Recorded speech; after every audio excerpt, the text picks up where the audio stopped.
Sí, profe. Ya, perfecto. Entonces, ahí ya está grabándose, supongo. Así que, ok. Miren, vamos a dividir la clase en lo siguiente. Vamos a hacer no digo un repaso, sino que vamos a cerrar adecuadamente el tema de flexión en unos 25 minutos. Luego de eso nos vamos a meter a revisar un ejercicio, un par de ejercicios, revisarlos grosso modo y viendo qué cosas son las cuestiones que uno debería atender para poder resolver un ejercicio de flexión. Entiendo que ustedes han hecho ejercicios con el profesor también de taller. De todas maneras, me interesa poder ver un par de cosas para poder hacer algunos énfasis por mi parte, así que agradecería que después de terminar esta parte pudieran compenetrarse en esos ejercicios. Y luego de eso vamos a ver corte, pero vamos a ver una parte de corte y el resto va a quedar ya para a nivel de cápsula o cosas de ese estilo para que ustedes puedan tenerlo. Pero en principio ese va a ser el esquema de la clase. ¿Ok? Nosotros estuvimos, supongo que están viendo ya la presentación. Nosotros estuvimos conversando, en principio no voy a retrotraer todo, sino que básicamente entendiendo que frente a la flexión podían originarse algunos tipos de fallas debido a la flexión. Y los dividimos en estos grupos. ¿Ya? Unas que son fallas de orden, ¿cómo llamarlo? De orden global del elemento. Ahí entraba la fluencia de la sección debido al momento, el momento solicitante, como también el pandeo lateral torsional. Y existían una serie de otras fallas locales. Pandeo local del ala comprimida, fluencia del ala traccionada, fluencia del ala comprimida, pandeo local del alma. ¿Qué es lo que hace la ICC? Le dice a usted, le entrega como una metodología para poder enfrentar estas problemáticas de manera un poco más fácil. ¿Ya? ¿Y cuál es la metodología? La metodología se basa ¿cómo se llama? En clasificar, acá está, clasificar los perfiles que usted está analizando en distintas categorías. Y así usted entonces sabe a priori cuáles son los distintos estados de falla que van a estar influyendo en ese perfil. Entonces, por ejemplo, un perfil de doble simetría, como el que ustedes ven acá, o un perfil canal, como el que están viendo acá, se va a clasificar como de tipología F2. ¿Ya? Entonces, eso significa que en tipología F2, el perfil, si además tiene el ala es compacta y el alma es compacta, entonces los únicos estados de falla posibles son estos dos. Es decir, si cumplo que es un caso, disculpen, si cumplo que es un perfil con estas características, tiene, o un perfil canal, en los cuales sus alas son compactas y su alma es compacta, entonces clasifica como F2, y en dicho caso solamente las únicas posibilidades de falla por un momento flector, naturalmente, son la falla por fluencia y la falla por pandeo lateral torsional.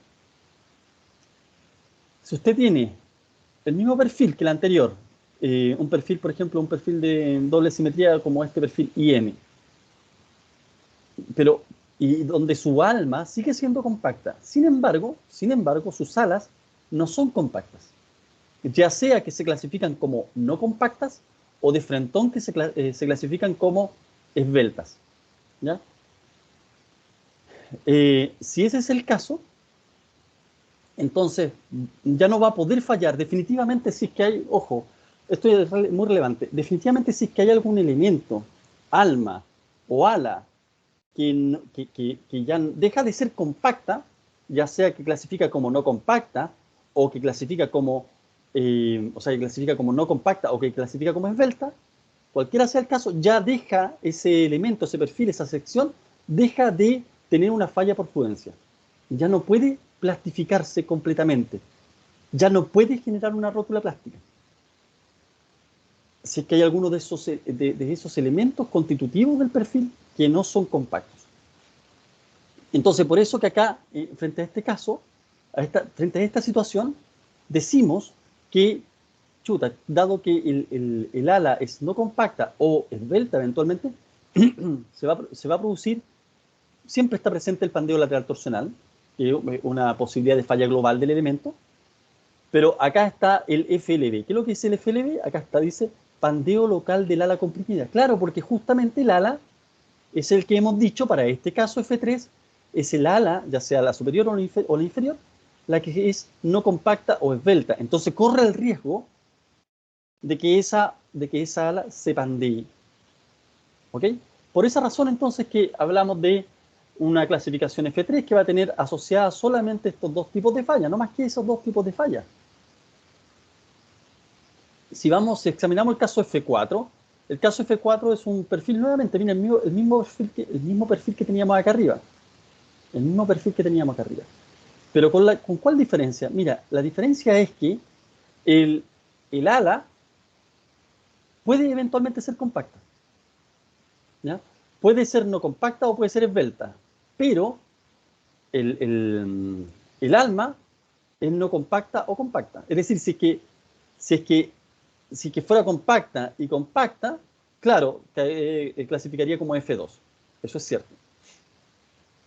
Pero fíjese, ¿por qué están estas tres opciones acá y acá hay dos?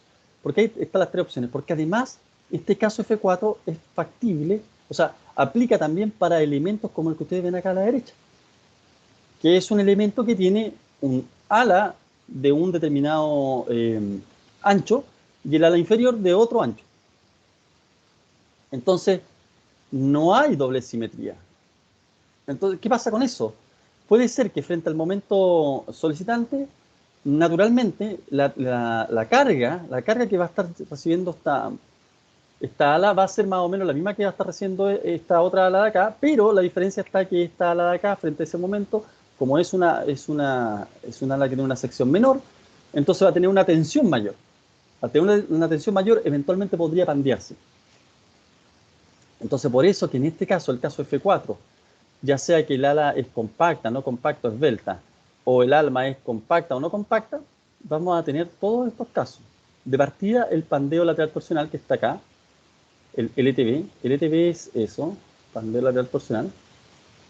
LTB, pandeo lateral torsional. Pero podemos tener CFI. ¿Qué es lo que es CFI? Lo ubicamos acá. CFI, tenemos fluencia del ala comprimida. El ala que está acá arriba puede ser compacta. Puede ser compacta. Entonces a lo mejor no voy a experimentar un pandeo. A lo mejor, por ejemplo, esta ala, debido al momento solicitante, a lo mejor el ala inferior va a estar deformándose de manera tal que va a generar una tensión que puede ser inferior a la fluencia. Pero esta ala superior, como es mayor, o sea, que como es menor, puede eventualmente estar ingresando ya en la fluencia. Entonces podría estar fallando por fluencia el ala superior. En este caso, el ala superior, pero pudiera ser, esta imagen pudiera estar al revés. ¿Ya? Pudiera ser que el ala inferior sea la que esté en compresión y el ala superior en tracción. Si es que el ala inferior fuera más chiquita que el ala superior. Es decir, se corre el riesgo, frente a una configuración de este tipo, que el ala más pequeña pueda comprimirse hasta alcanzar la fluencia. A lo mejor no se alcanza a pandear porque es un ala compacta, no va a alcanzar a pandearse. Pero va a fluir antes que el resto. Eso es lo relevante, va a fluir antes que el resto. Entonces, no va a dar posibilidad a que esto se plastifique completamente. Entonces ahí tenemos esa falla. Y dijimos CFI, fluencia del ala comprimida. LTB ya dijimos que era el pandeo lateral torsional. FLB, veamos el FLB, pandeo local del ala comprimida. Claro, pudiera ser que, a lo mejor, estoy especulando, que el ala comprimida es esta acá abajo. Entonces, naturalmente, la ala traccionada es la de arriba. Y entonces, a lo mejor, esta ala traccionada va a alcanzar la fluencia y esta ala, a lo mejor, antes de alcanzar la fluencia, se pandea. Porque a lo mejor es no compacta. Porque a lo mejor es esbelta. No lo sé. Entonces, podemos tener también esa posibilidad. Y por último, TFI, fluencia de la traccionada. Entonces, puede ser lo mismo que le estaba señalando yo recién, que se alcanza a traccionar de manera tal esta ala superior, si que fuera el caso, hasta alcanzar la fluencia, que este elemento ni siquiera ha alcanzado una tensión importante, ni siquiera se ha pandeado. Entonces la falla no va a estar controlada por el pandeo de este elemento de acá abajo, sino va a estar controlada porque este elemento de acá arriba alcanzó la fluencia. ¿Cómo saber qué es lo que es primero y qué es lo que es segundo? Bueno, a partir de calcular la resistencia nominal. Yo calculando, disculpe, el momento nominal, voy a obtener el momento nominal asociado a este tipo de falla, a este tipo de falla, a este tipo de falla, a este tipo de falla. Naturalmente me quedo con el menor. Entonces también están todos estos otros casos, F5, F6, F7, F8, donde explica un poco lo mismo. Las diferencias, por un lado son las secciones, las diferencias por otro lado también son las características de Peltet de los elementos, digamos, del elemento ala, del elemento alma. Y por cierto se encuentran también configuraciones particulares como esta que ustedes están viendo acá, ¿ya? La que no importa, no tengo ala, no tengo alma. Entonces para estos casos voy a tener dos posibilidades. Que haya una falla por fluencia de la sección o una falla por pandeo lateral torsional. Ahí le faltó ¿cómo se llama? La T. Bueno, acá tenemos otro caso, que es el caso de un rectangular. Y para todos estos casos clasificaría como un F7. Entonces, si usted tiene un perfil rectangular, debería clasificarlo como un F7 inmediatamente. Y debería verificar todos estos estados de falla.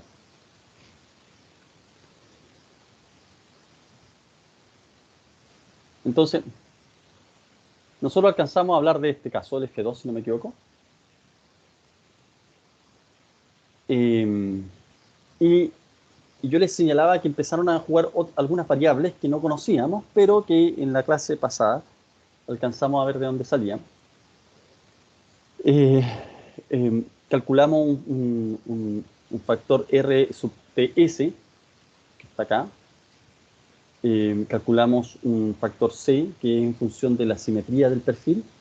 Yo sé que esto puede ser árido, jóvenes, pero por eso se los estoy nuevamente comentando. ¿Ya? Y volvimos a nuestra tabla que visitamos en su oportunidad cuando hablamos de elementos en compresión. Esta tabla nos permitía conocer ¿cómo se llama? El factor J y el factor C sub W.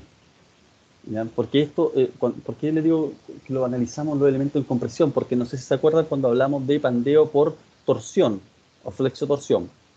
En ese caso, nos interesaba conocer la rigidez torsional y en consecuencia era relevante encontrar factores, parámetros que están relacionados con la rigidez torsional. Entre ellos, el factor J y el C sub W.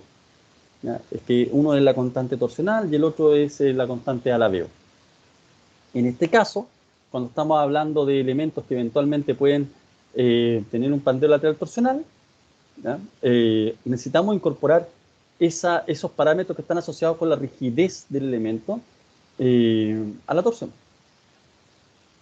Entonces, por eso utilizamos esta tabla para poder determinar el factor J y el C sub W. Vale. Aquí hay distintos perfiles, esto ya lo sabemos ocupar.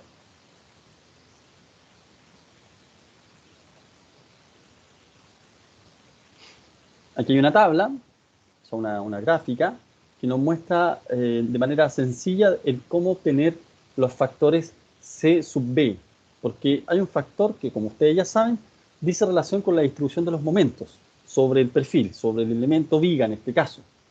Y esa distribución, al no ser uniforme, al tener una distribución que no es uniforme, entonces no tengo ese mismo, esto es importante, no tengo ese mismo momento aplicando a lo largo de toda la sección no arriostrada.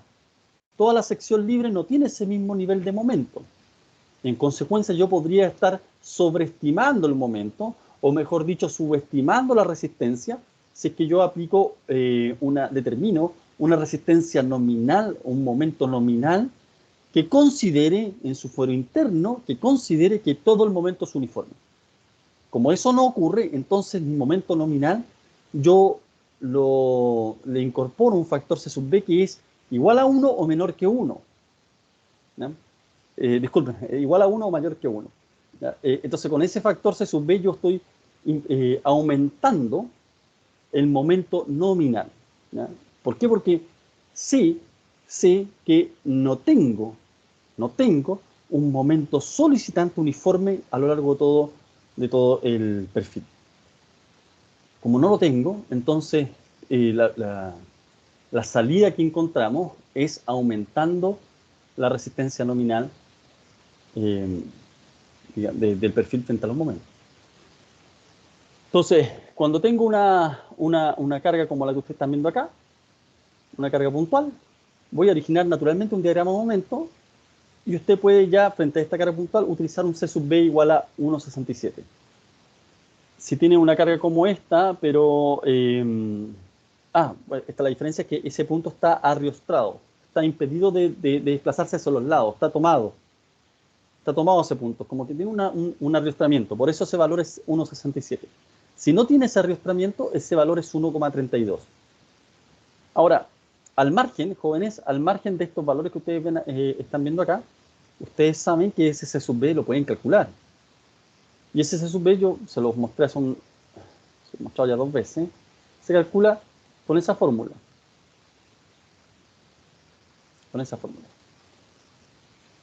¿Ok? Entonces, esa fórmula lo que toma en consideración es que en el tramo no arriostrado, nosotros analizamos esto por los tramos no arriostrados. En el tramo no arriostrado se produce una distribución de momentos.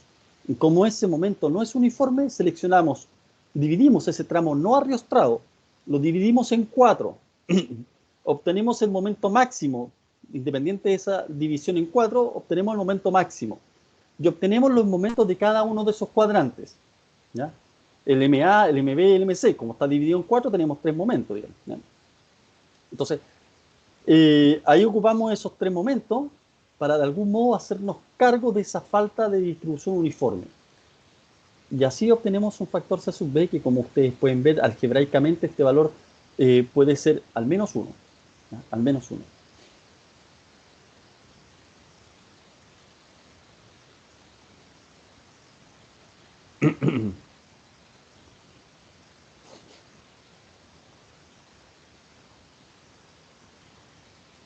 Tenemos luego el caso F3. El caso F3, tenemos la posibilidad de que el elemento se pandee lateralmente, eso va a ocurrir. Y nuestra formulación tiene los mismos límites desde el punto de vista conceptual. Que si LB es menor que L sub P, LB es menor que L sub P, entonces no se produce pandeo lateral torsional. ¿Qué es lo que era L sub P? Acá está la fórmula de L sub P, pero es relevante que ustedes lo vinculen a estos jóvenes. Ahí está. a esta curva, ¿ya? Acá está L sub P. Si la longitud no arriostrada es menor que este límite, por supuesto, este es un gráfico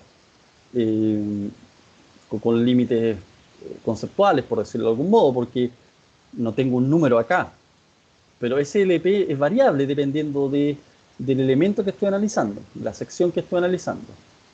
Si ese LB, mi longitud no arriostrada, es menor que este L sub P, entonces no ocurre el pandeo lateral torsional.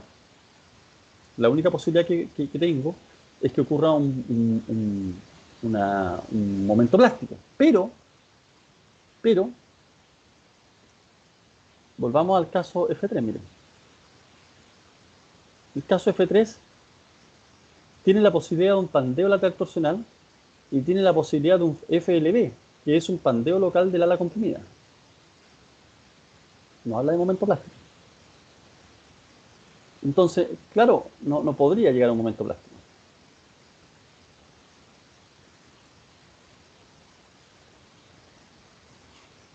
Entonces, acá dice que L sub B, si es menor que L sub P, no se produce el pandeo lateral torsional. No dice nada más. Estamos analizando el pandeo lateral torsional. Para el caso F3,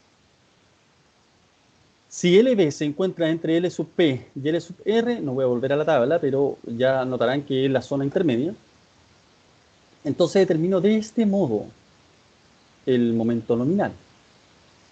C sub B ya lo sé determinar, porque ese C sub B lo determino a partir de la distribución no uniforme del momento.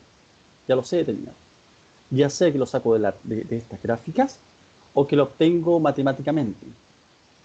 No siempre uno encuentra una distribución de cargas que genere un momento similar al que aparece en la gráfica, o mejor dicho, una distribución de cargas similar a lo que aparece en la gráfica, no siempre uno lo encuentra. Entonces, en dicho caso, naturalmente el C sub B lo calcula usted con la fórmula que le mostré. Esta de 12,5 momento máximo dividido por todo la expresión que aparecía abajo. Entonces, fíjese, dice m sub n es igual a c sub b. Ya, entonces dice, multiplíquelo por todo esto por m sub p, momento plástico. Usted calcula un momento plástico, independiente que pueda ocurrir o no, usted lo calcula. Menos momento plástico, menos 0,7 por FI, FI lo conoce, por S sub X, que es el módulo resistente. S sub X, el módulo resistente. Estas son cosas que ya les comenté la semana antepasada. Por esta expresión, L sub B menos L sub P partido por el LR menos L sub P. Punto. ¿Cómo calculo L sub P? Acá está la expresión. Simple. ¿Cómo calculo L sub R? Esta expresión es un poquito más compleja. Pero esta expresión no es tan distinta a lo que ya calculamos acá.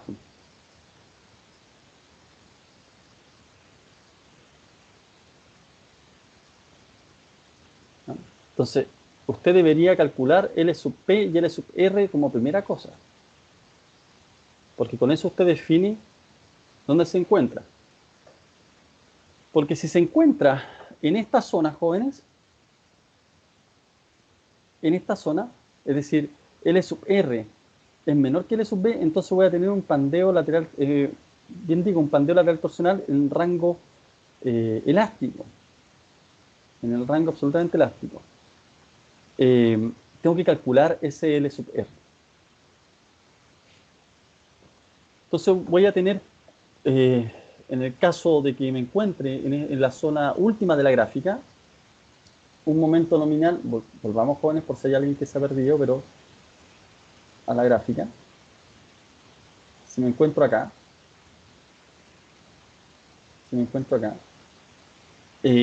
voy a tener un pandeo lateral torsional en la zona elástica.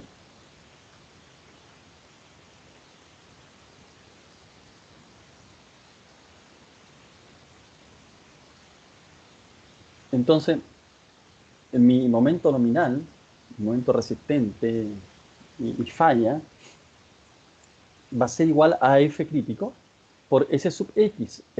F crítico, en el caso del F2 también lo habíamos calculado, acá también está la formulación. Lo vamos a ver nuevamente. Por S sub X, donde S sub X es el módulo resistente. ¿Por qué es importante? A ver, acá ustedes tienen que pensar algo. Que si este es el caso, si estoy fuera en esa zona, digamos, hay un factor F crítico ¿cómo se llama? Que hay que calcular, sin duda. Pero ese sub X, ¿por qué ocupamos ese sub X y no ocupamos nada del módulo plástico? Porque estamos en una región absolutamente elástica. Absolutamente elástica. Entonces, no puedo plastificar la sección. A lo más puedo encontrar un elemento, una zona, una fibra del perfil que alcance la fluencia. Pero en caso alguno, todo el perfil. Por eso es que se ocupa ese sub X.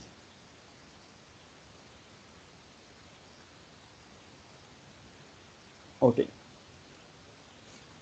Entonces, ahí tenemos claro cómo calcular el pandeo lateral torsional para el caso F3. Pero el F3 dijimos que tenía también otro estado de falla, que también tenemos que pronunciarnos. Pandeo local del ala comprimida. Ese era el caso del F3. Tenía el pandeo local del ala comprimida. ¿Y cómo va a ser el momento nominal? Ojo, esto se parece a lo anterior, pero no es lo mismo. Estoy calculando nuevamente un momento nominal, eso es cierto.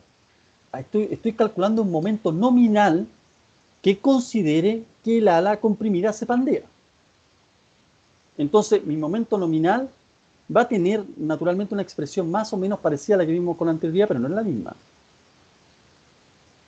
Entonces, nuevamente aquí aparece el MP, momento plástico, menos el momento plástico, menos 0,7 por FI por S sub X. Mire,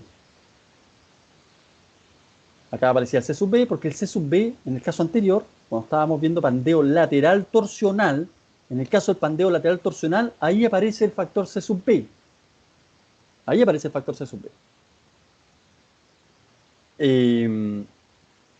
Entonces, ¿por qué vuelvo acá atrás? Porque les estoy mostrando nuevamente, miren, que aparece lo mismo, MP, menos 0,7 FI, CX, multiplicado por algo. Este algo es un escalar. Es un escalar porque mire, estoy restando una longitud, otra longitud, o sea, en el numerador me va a aparecer una unidad de longitud y acá abajo una longitud. Entonces, la división de esto me va a dar un escalar. Acá son otras, ya no estamos hablando de longitudes, pero nuevamente, al tener las mismas unidades, aquí me aparece un escalar. Y esto es exactamente lo mismo, con la única diferencia que acá no está multiplicado por C sub B, porque C sub B es un factor de amplificación asociado a la distribución no uniforme de momentos, y que esto es muy relevante, es, es, es atingente, corresponde usarlo cuando se trata de un pandeo lateral torsional, porque es una falla global del elemento. Pero si yo quiero ver la falla local del elemento, voy a tener un puro momento. Localmente voy a encontrar un puro momento máximo, ¿cierto? Y en esa zona del momento máximo puede ocurrir la falla local.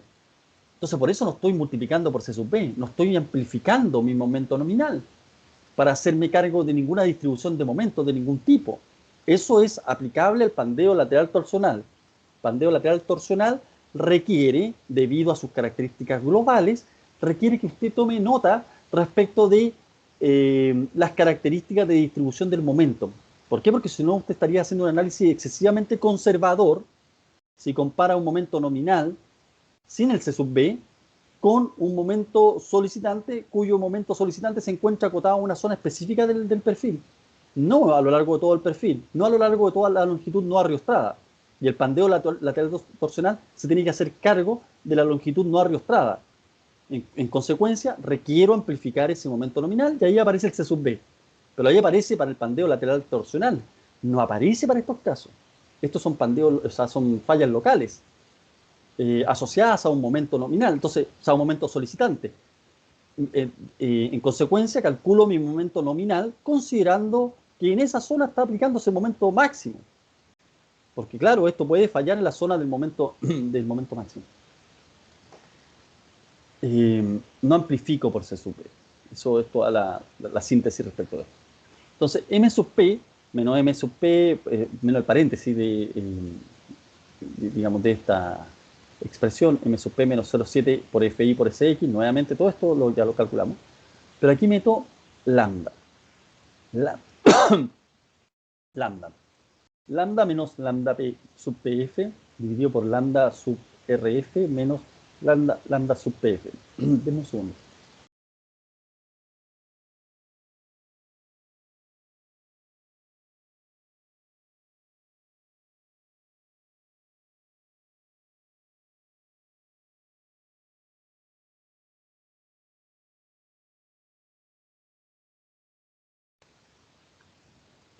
Ok. Naturalmente, esta expresión tiene que ser menor que el momento plástico. Si por alguna razón, joven, esto diera más que el momento plástico, usted, el momento nominal, va a ser igual al momento plástico. Eso es lo que explica esta expresión. Es el mínimo entre esto de acá y el momento plástico. Eso es lo que está explicando esta expresión. Entonces, ¿qué es lo que es el lambda? ¿Qué es lo que es lambda sub PF? ¿Qué es lo que es lambda sub RF? ¿Y qué es lo que es, bueno, el lambda sub PF es el mismo acá? Bueno, lambda, ¿qué es lo que estamos analizando, jóvenes? Estamos analizando el pandeo en el ala. El ala que se encuentra comprimida, producto de que es un ala no compacta. Es un ala no compacta. No compacta. Entonces, si el ala es no compacta, el lambda que me interesa determinar es el lambda del ala. Y ya lo calculamos en su oportunidad. Me refiero cuando hablábamos de columna en compresión. el lambda va a ser igual al ancho del ala dividido por 2 veces el espesor. O dicho de otro modo, el medio ancho del ala dividido por el espesor. Acá está. Medio ancho del ala, ¿ya?, dividido por el espesor. Aquí dice, mire, jóvenes, ojo con lo siguiente para que no nos confundamos. Aquí aparece B partido por T. B partido por T, lo que está muy bien, está excelente para esta definición de B. Pero acá yo puse B sub F. B sub F es todo el ancho del ala, es el ala completa. ¿Ya? Por eso le puse B sub F, porque es el B del ala. ¿Ok? Entonces, usted puede ocupar esto, B partido por T, perfecto, porque justamente B es B sub F partido por 2. B sub F partido por 2, todo eso dividido por T sub F, donde T sub F es el espesor del ala. Usted determina ese valor. ¿Ya? Le va a dar una, no sé, voy a hacer una tontera, le va a dar 20. Entonces usted después calcula lambda sub EF, que va a ser igual a lambda P, lambda sub RF a lambda R. ¿Qué es lo que son estas cosas? Son estas esbelteces que aparecen ahora acá. Fíjense que en el caso de los elementos en compresión, los elementos de compresión teníamos dos casos solamente. O sea, no teníamos dos casos, teníamos, bueno, sí, dos posibilidades. Compacto y no compacto. O mejor dicho, no teníamos eso, teníamos esbeltos y no esbeltos. Esa era la división que existía. Acá existe esbeltos, no compactos y compactos. Esa es la gran diferencia. En consecuencia, hay un límite entre medio que no teníamos antes. Esta es la tabla B.41b. La otra es la tabla de compresión, era B.4, o sea, B4.1a, si no me equivoco. Porque esta tabla es las razones ancho-espesor, pero para elementos en compresión de miembros en flexión. Elemento se refiere al ala o al alma. A eso se refiere con elemento. Debido a la flexión. Entonces, aquí habíamos dicho que era este resultado medio 20, 25, lo que sea. 25. Alguien que me ayude calculando este límite nomás. 0,38 por la raíz de E partido por FI, considere un FI de 2400. Por favor, alguien que me pueda ayudar ahí con la calculadora.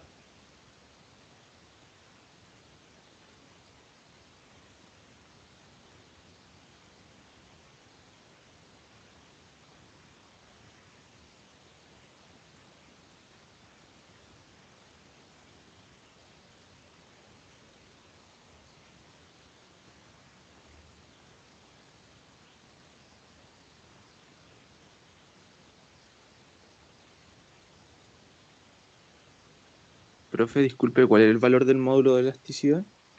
2,1 por 10 elevado a 6. Gracias.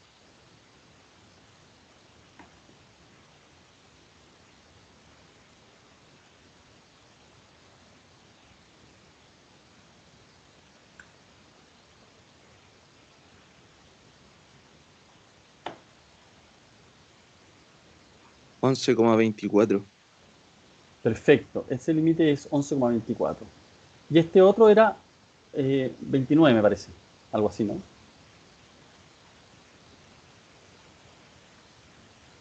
29,6. Entonces aquí tenemos 11,24 y acá 29,6, si no me equivoco. Me pueden corregir ahí. Y dijimos, a priori, teníamos un número y dijimos, mira, esto es 20. La relación ancho-espesor, conocida como lambda. Entonces se encuentra entre esta zona y esta zona. ¿Qué significa eso?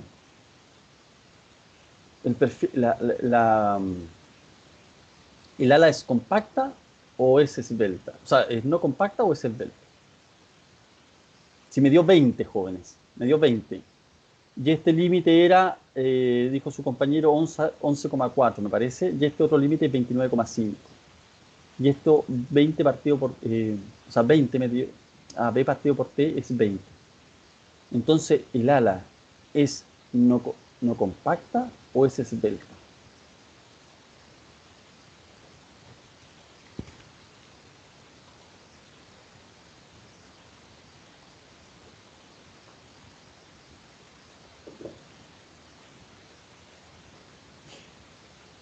Equivoquémonos acá, no hay problema.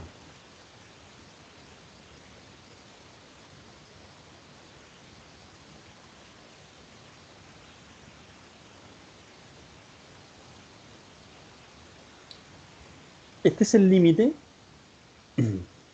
este es el límite lambda p, es el límite fijado entre dos, en la frontera, mejor dicho, para delimitar lo compacto de lo no compacto. ¿Ya? Este límite es la frontera que delimita lo no compacto de lo esbelto. Si, si este límite, el primero, es 11,4 y el segundo límite es 29,5 o 29,6 y B partido por T me dio 20, entonces el ala es compacta, no compacta o esbelta.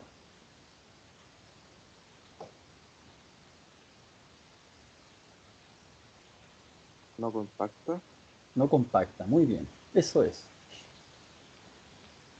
Súper. Entonces, claro, yo modifico estas expresiones en función del tipo de perfil.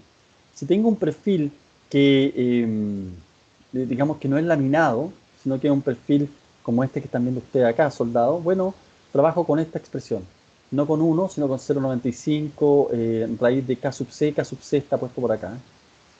Ah, no se los puse por acá. Bueno, pero cualquier cosa es una expresión muy chiquita que siempre la pongo acá. Está puesto acá. Ya, pero está puesto, se lo voy a incorporar, si es que les pregunto esto en la prueba, les voy a incorporar lo que es K sub C. Es una fórmula muy simple. Ah, no, esta cosa. Pensé que estaba acá. Bueno, aquí es, chuta, a ver, veámoslo aquí.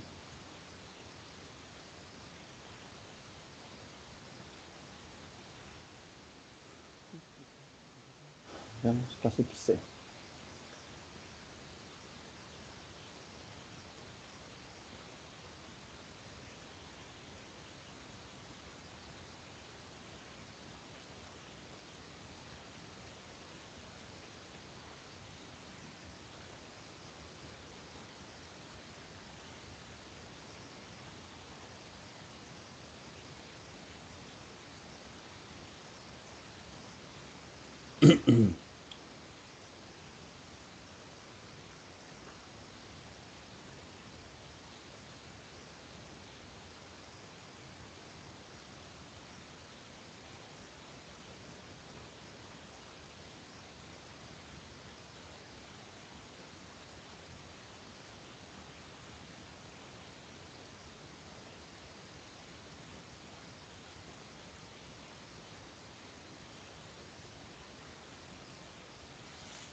Aguántenme un segundo, jóvenes, por favor.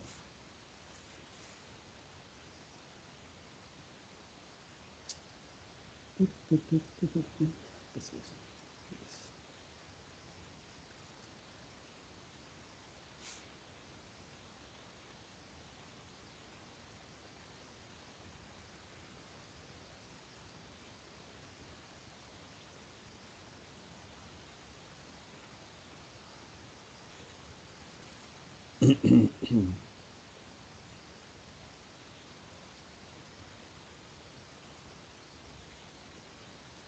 Ya, listo.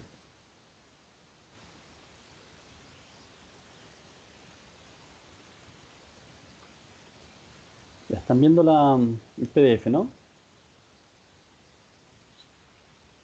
¿Sí? ¿No? ¿Sí? Entonces, supongo que sí. Ahí aparece el K sub C. K sub Sí, C. profe, se ve. Aquí está el K sub C. Entonces el K sub C se calcula de ese modo. 4 partido por la raíz de H, partido por T sub W, donde T sub W es el espesor del alma. ¿Ya? Y el H es la altura del perfil. Aquí está acotado, si no me equivoco. Ahí está. H es la altura del alma, discúlpenme. Esta es la tabla B41A, pero es lo mismo para la tabla B41B. Veámosla acá.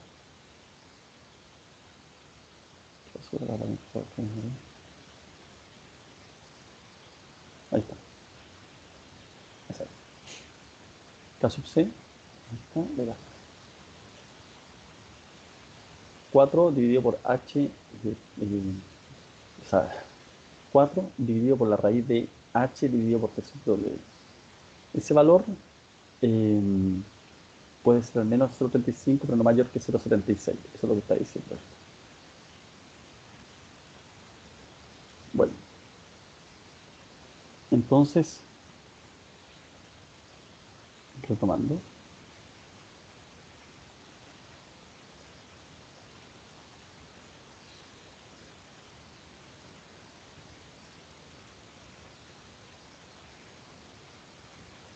Ya, ahí volví a la presentación. Entonces, ahí vas. Suéltame.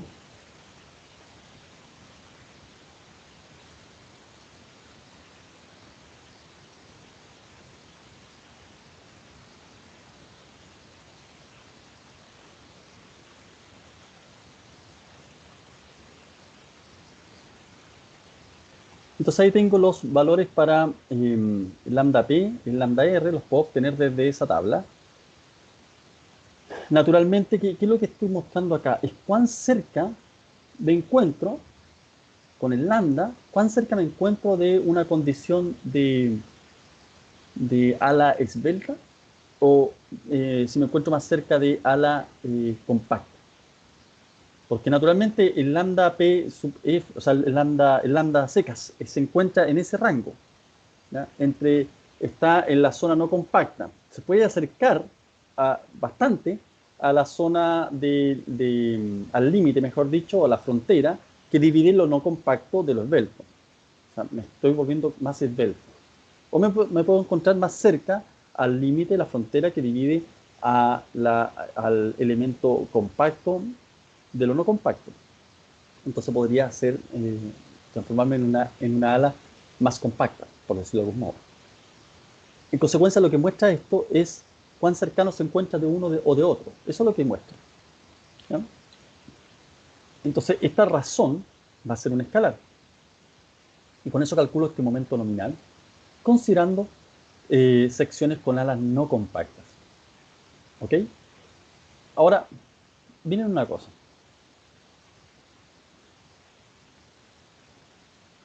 ¿Dónde está?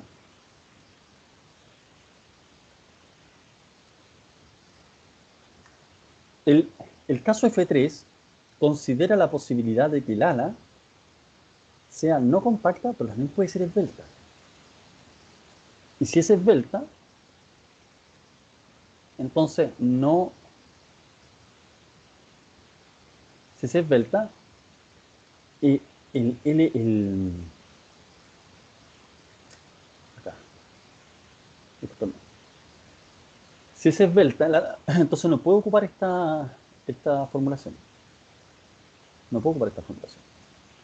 Porque esta formulación está pensada para el ala que es no compacta.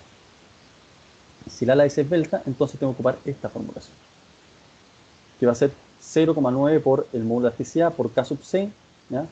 K sub C, aquí estaba, mire, entre otras cosas estaba acá, en K sub C, ¿ya? Por S sub X dividido por el lambda al cuadrado. ¿Qué es lo que es el lambda? Ahí está. ¿Qué es lo que es el S sub X? Es el módulo resistente. Entonces, naturalmente no va a ser estas dos cosas a la vez, va a ser una de estas dos. Si es una de estas dos, por ejemplo, pudiera ser este caso, usted calcula este momento nominal, le va a dar 20 toneladas metros. Y también, naturalmente, tiene que calcular el momento nominal asociado al pandeo lateral torsional. Y esto le va a dar 25 toneladas metros. ¿Cuál es el momento nominal que usted va a considerar? Este, le dio 20 toneladas metros, y dando el número de ejemplos. Bueno, me interesaba cerrar ahí, pero me interesa ahora mostrarles un par de ejemplos para que puedan ir viendo de qué se trata y cómo enfrentamos los ejercicios de esta materia.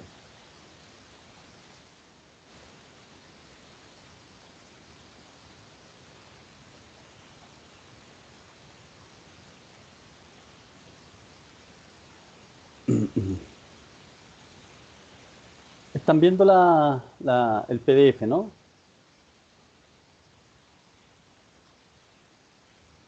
Sí, profe, sí se ve. Ya. Les pido disculpas porque aparezca el logo del USACH y todo eso, pero esto es mío. Esto lo hice yo hace mucho tiempo, así que lo puedo usar porque yo lo hice. No tengo ahora ¿cómo se llama?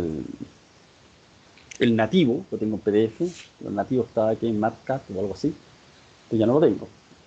Lo hice hace muchos años y después lo actualicé en función de cómo se llaman las nuevas normativas. Pero bueno, puede que haya algo que a lo mejor no está con el AICC del 2010, sino que está con el AICC del 2005, pero puede hacer una diferencia menor.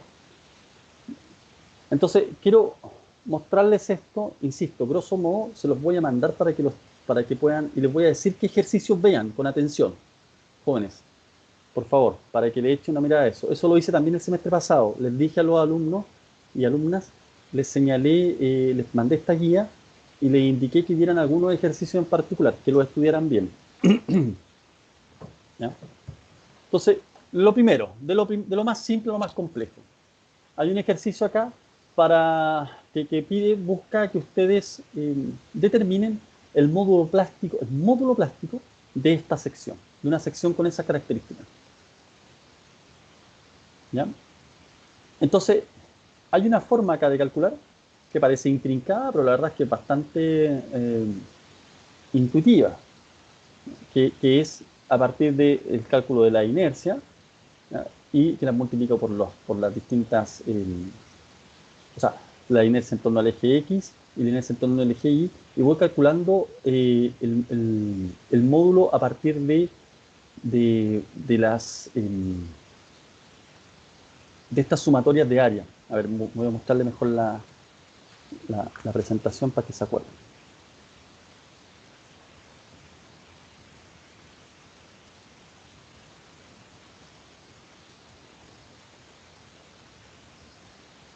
Yo tengo una sección de ese tipo.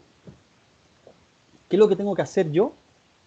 Tengo que ubicar una suerte, la distancia entre un centro X, no le vamos a poner apellido todavía, y el centro de esas áreas. Por eso que está dibujada una gráfica, una figura de cualquier tipo. De manera tal que la condición plástica de esa zona, ojo con lo que estoy diciendo, la condición plástica de esa zona, más la condición plástica de esta otra zona, va a ser igual al momento plástico. Entonces, ¿qué es lo que decimos? Que el área en compresión va a ser igual al área en tracción, ¿ya? El momento plástico entonces va a ser igual a FI por el área en compresión más la distancia, I sub C, más FI por el área en tracción por su respectivo brazo. Eso va a ser el momento plástico. Ese momento plástico va a ser igual entonces a FI por un factor ZX. ¿Ya? Entonces, ¿qué es lo que es ZX? Bueno, ZX va a ser el área en compresión multiplicado por el brazo más el área en tracción multiplicada por ese brazo. Eso en términos conceptuales.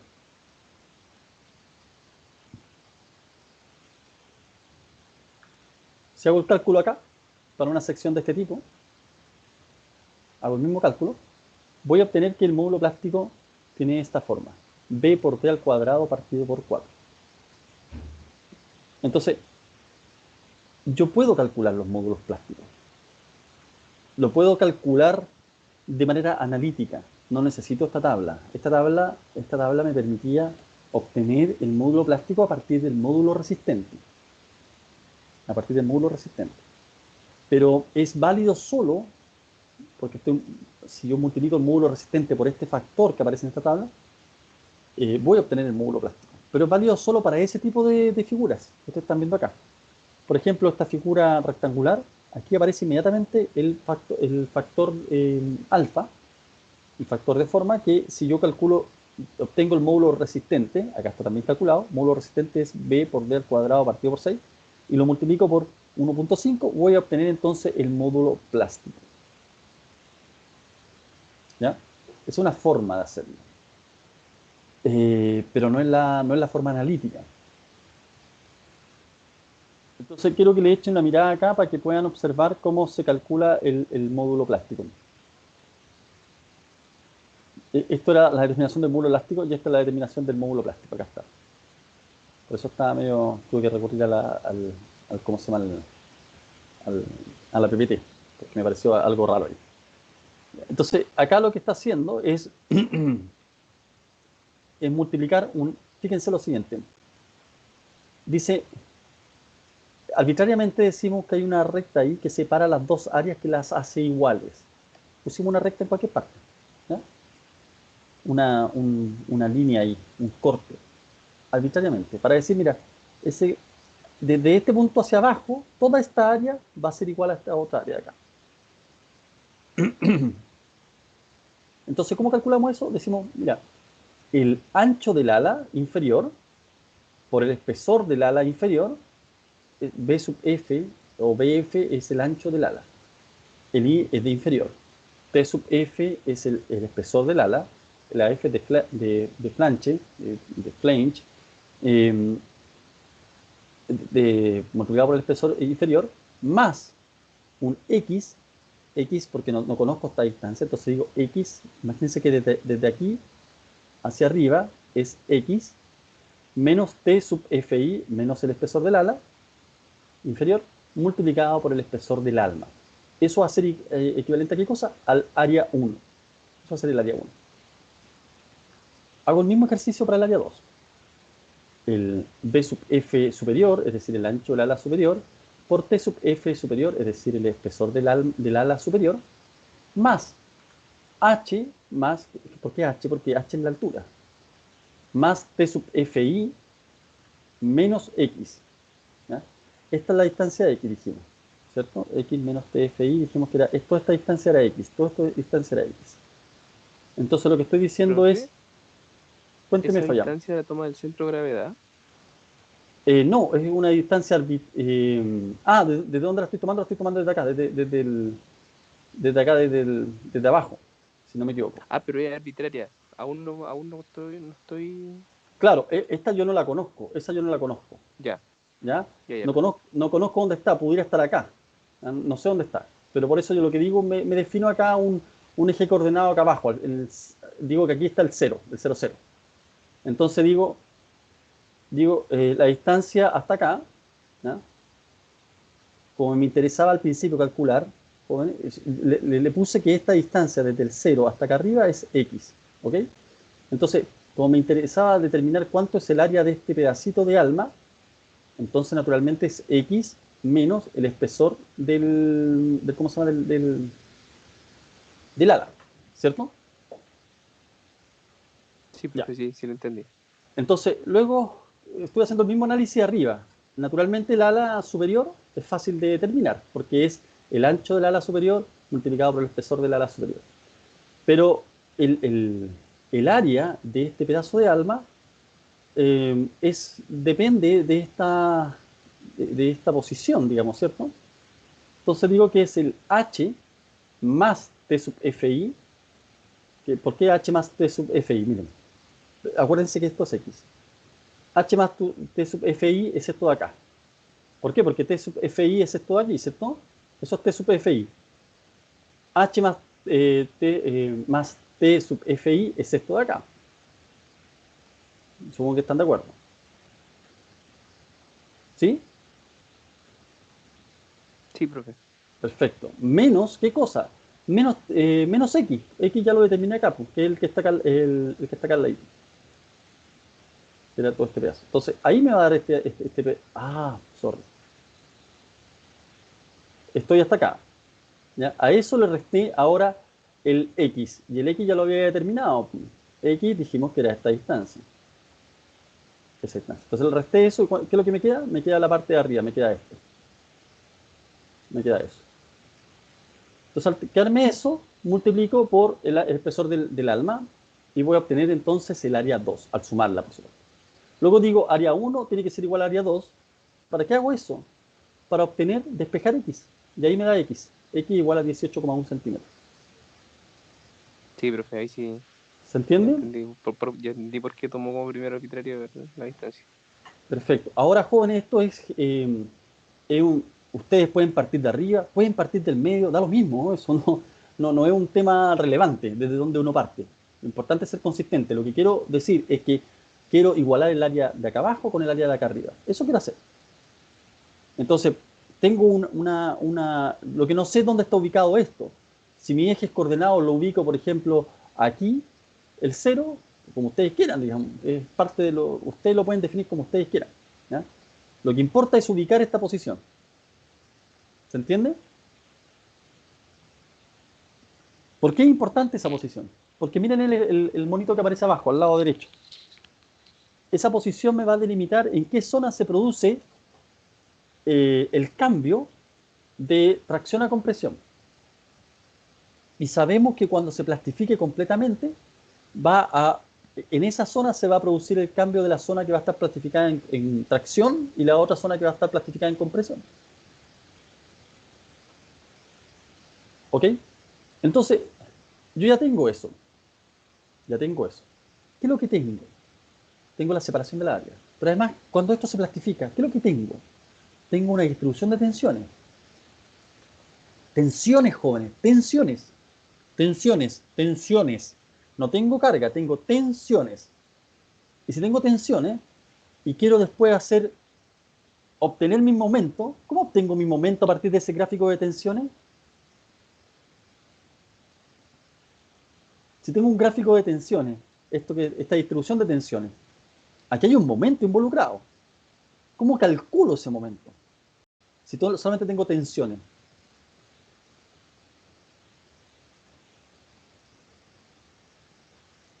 Debo calcular los brazos, ¿cierto? A los centros de gravedad de esas tensiones. Algo más o menos así, ¿cierto? Pero usted tiene que darse cuenta de algo, que no es lo mismo que el caso que vimos acá, donde era un elemento absolutamente, o sea, un elemento rectangular. Este otro elemento tiene un ala que es más ancha, que tiene el mismo nivel tensional. Está bien, pues, porque se plastificó. Cuando se plastificó está todo con el mismo nivel tensional.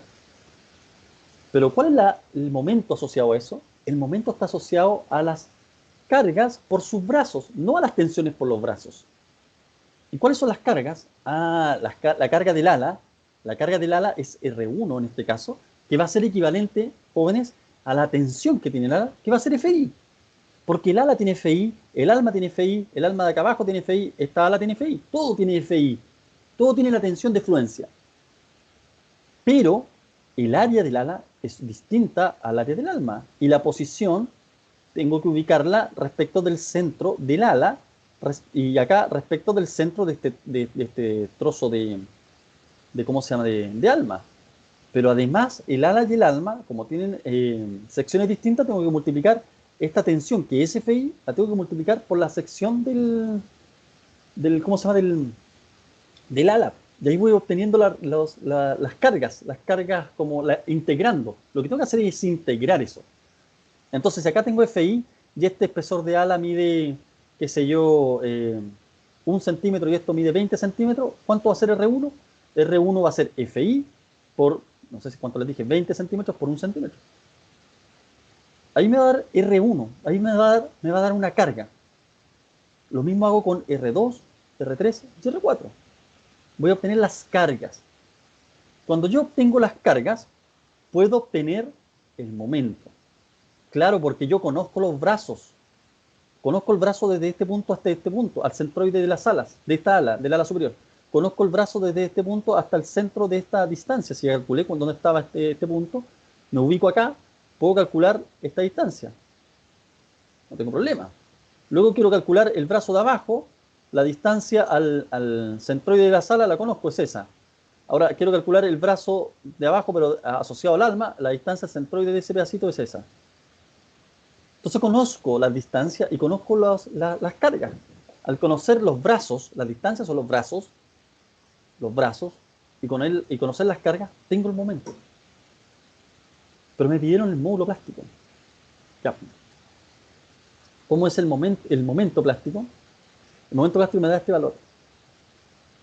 Bueno, aquí está todavía con FI. Ahí, ¿ya? Entonces, ¿por qué es relevante ponerlo por FI? Porque el módulo plástico es, o sea, mejor dicho, el momento plástico es igual al módulo plástico multiplicado por FI. Eso es así se define el módulo plástico, es aquel que al multiplicarlo por FI me da el momento plástico.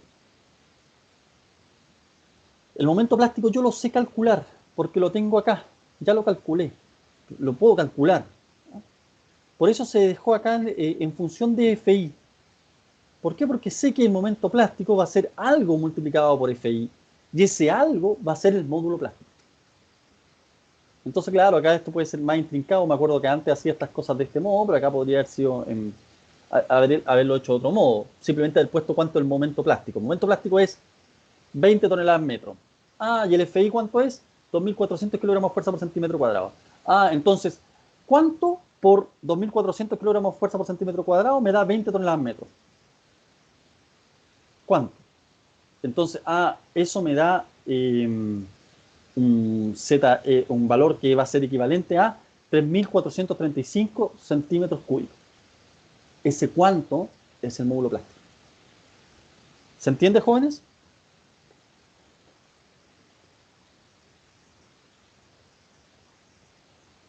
Sí, profe. Ok. Entonces, claro, hay después figuras mucho más complejas, como esta. Y la idea es que puedan ahí calcular. Acá lo que yo hacía era calcular el módulo elástico y el módulo plástico. El módulo plástico es mayor que el módulo elástico. 3.435 en el anterior. Y el módulo elástico me da, esto es 3.636 y acá 2.685. Fíjense por qué, miren, el módulo elástico, acá aparecen dos módulos elásticos. Tiene que ver con, como es una figura que no tiene simetría respecto del eje que estoy calculando, no tiene simetría acá, entonces me va a dar necesariamente dos módulos resistentes, dos módulos elásticos distintos, porque tiene que ver con la distancia desde este punto, considerando la distancia centro de gravedad y la inercia en torno a ese eje. Entonces, como esa inercia es una, pero la distancia son dos, entonces tengo dos módulos elásticos. Acá lo pueden echar una mirada para que puedan ver. Aquí está calculada la inercia en torno al eje X. ¿Cuánto es la inercia? Esto acá. ¿Cómo se calcula el módulo elástico? La inercia es la misma, pero la distancia centro de gravedad es distinta, porque calculo desde aquí para arriba y desde aquí para abajo. Entonces ahí me da valores distintos. Y fíjense, el módulo elástico 2.685. El módulo plástico 3.435.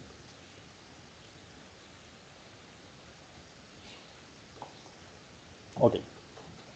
Aquí puede hacer lo mismo y va a obtener, no me voy a detener mucho más, pero la explicación acá está quizás más bonita, pero el concepto es el mismo, fíjense. Aquí nuevamente lo dejé en función de FI para que me dé inmediatamente cuál es el módulo plástico. El concepto es el mismo. ¿En qué aplicamos este concepto? En ejercicios como este. Diseñe la viga de la figura considerando una carga de trabajo de 12 toneladas, una carga viva. Considera una carga de peso propio de 90 kilos por metro. Es decir, esto ya tiene 90 kilos por metro lineal. El perfil va a ser una 3724 o, dicho en el lenguaje actual, un A240. Usar un perfil compacto. Si le dicen a usted que el perfil es compacto, quiere decir que está en qué caso, el F2, el F3, el F4 o en qué caso.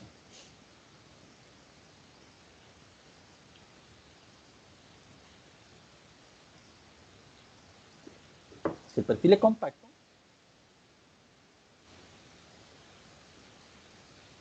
compacto, usted está en el caso F2. ¿Cuáles son los estados de falla que puede tener? Bandeo lateral torsional y falla por fluencia, es decir, por momento plástico. Entonces, aquí está explicado, dice, primero, para diseñar debemos encontrar el valor del módulo plástico Z. No tenemos el perfil. Aquí no está dado el perfil. No puedo calcular el módulo plástico así. Este módulo plástico lo calculo cuando tengo el perfil. Pero no lo tengo. Entonces, ¿qué es lo que tengo que calcular? ¿Cuál es el módulo plástico que requiero? Eso es lo que quiero calcular. Entonces dice acá, para diseñar debemos encontrar el valor del módulo plástico. Eso es lo que estoy buscando. Para lo cual es necesario hallar primero el momento plástico o momento último que solicita la viga. Para encontrar MP usaremos el método de trabajos virtuales. Ya, y esto es lo que yo les señalé en la primera clase y que les indiqué que le echaron una mirada a los apéndices que subí también ¿cómo se llama? Al repo, pero están indicados también están indicados en la bibliografía. El McCormack, de hecho, trata este tema. ¿Ya? De hecho, les mostré en su oportunidad en la primera clase este asunto. No este ejercicio. Pero miren, ¿qué es lo que quiero buscar, jóvenes? Pensemos. Lo que yo quiero buscar es, como no sé la sección, me interesa buscar la sección, tengo las cargas. Tengo las cargas y quiero saber la sección. Entonces yo puedo decir, voy a buscar tengo las cargas, voy a buscar una sección tal que se origine una falla justo con esas cargas. Claro, porque cuando yo encuentre esa sección, voy a decir, mira, con esta sección falla el perfil. Cuando digo esta sección, me refiero a, mira, con este módulo plástico, la sección falla. En consecuencia, cualquier módulo plástico mayor que este que acabo de mostrarle a ustedes, no va a fallar. Eso es lo que hacemos. Claro, en rigor no es que falle porque lo estamos multiplicando por factores de seguridad o factores de mineración de la resistencia y, en consecuencia, también factores de mayoración. Cierto, pero ese es el procedimiento. Yo lo que estoy diciendo, frente a un nivel de carga, calculo, quiero saber cuál es la característica de la sección que me resiste eso. Entonces la característica de la sección va a estar expresada a partir de qué cosa? De los potenciales mecanismos de falla de esas cosas, digamos, de esas secciones, del momento plástico. Y el momento plástico, a su vez, está asociado al módulo plástico. Y ahí puedo, a partir del momento plástico, puedo determinar el módulo plástico. Y ya sé hacerlo. ¿Por qué? Porque si tengo el momento plástico, sé que el módulo plástico va a ser igual o va a estar relacionado al multiplicarlo por FI, va a ser igual al momento plástico. Entonces, si tengo el momento plástico, puedo saber el módulo plástico. ¿Cómo lo haría? Bueno, paso el FI para abajo. El momento plástico lo divido por FI y tengo el módulo plástico. ¿Para qué me sirve ese módulo plástico? Porque con ese módulo plástico yo voy a un catálogo y encuentro el perfil que quiero. Bueno, no es tan trivial porque a veces los catálogos no traen eso, pero si yo tengo el módulo plástico, yo puedo ahora hacer una sección, puedo dibujar una sección que tenga un módulo plástico mayor que ese que estoy requiriendo. ¿Se entiende? Esa es la forma. Entonces lo primero que tengo que determinar es cómo falla esta viga. Considerando, jóvenes, que pudiera fallar por fluencia, porque es una sección compacta. Pero tiene que tener en consideración que también pudiera fallar por pandeo lateral torsional. Entonces no nos compliquemos la existencia. Analicemos primero la posibilidad de falla de este elemento por fluencia. ¿Qué significa que falle por fluencia? Es que ha alcanzado un momento plástico. Ya, de acuerdo. Pero si la sección, jóvenes, si la sección sigue rotando una vez que alcancé el momento plástico, ¿significa que falla? No siempre. No siempre. ¿El momento plástico aumenta? No, el momento plástico ya es 1. Ya lo calculé. Ya lo alcancé. Pero puede seguir rotando la sección, puede seguir deformándose la fibra superior y la fibra inferior y el momento plástico sigue siendo lo mismo. ¿Pero significa que falla? No siempre significa que falla. De hecho, el ejemplo que estamos viendo acá es un caso donde no falla inmediatamente por el momento plástico. Miren, piensen en esta imagen que están viendo ahí. Eso. Si yo cargo esto, en algún momento se va a originar, en algún instante, vamos a decir mejor, se va a originar un momento plástico. ¿Dónde? ¿Dónde se va a originar ese momento plástico? ¿Acá? ¿Acá? ¿O acá?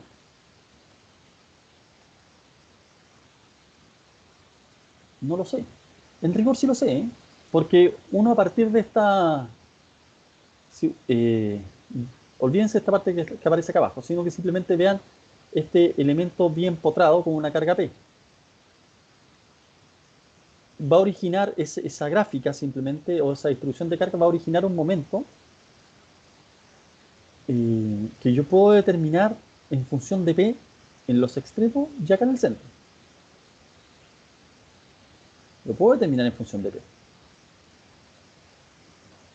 Aquí quiero llegar. Es que pudiera, por ejemplo, originarse un momento plástico acá y un momento plástico acá, y a lo mejor acá todavía ni siquiera tener un momento plástico.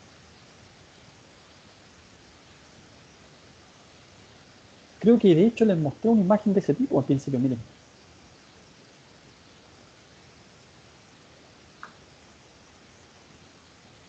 ¿Qué pasó acá? No veo el... Bueno, no se perdió el mouse ahí. Pero les mostré una imagen de ese tipo ahí. La de la derecha.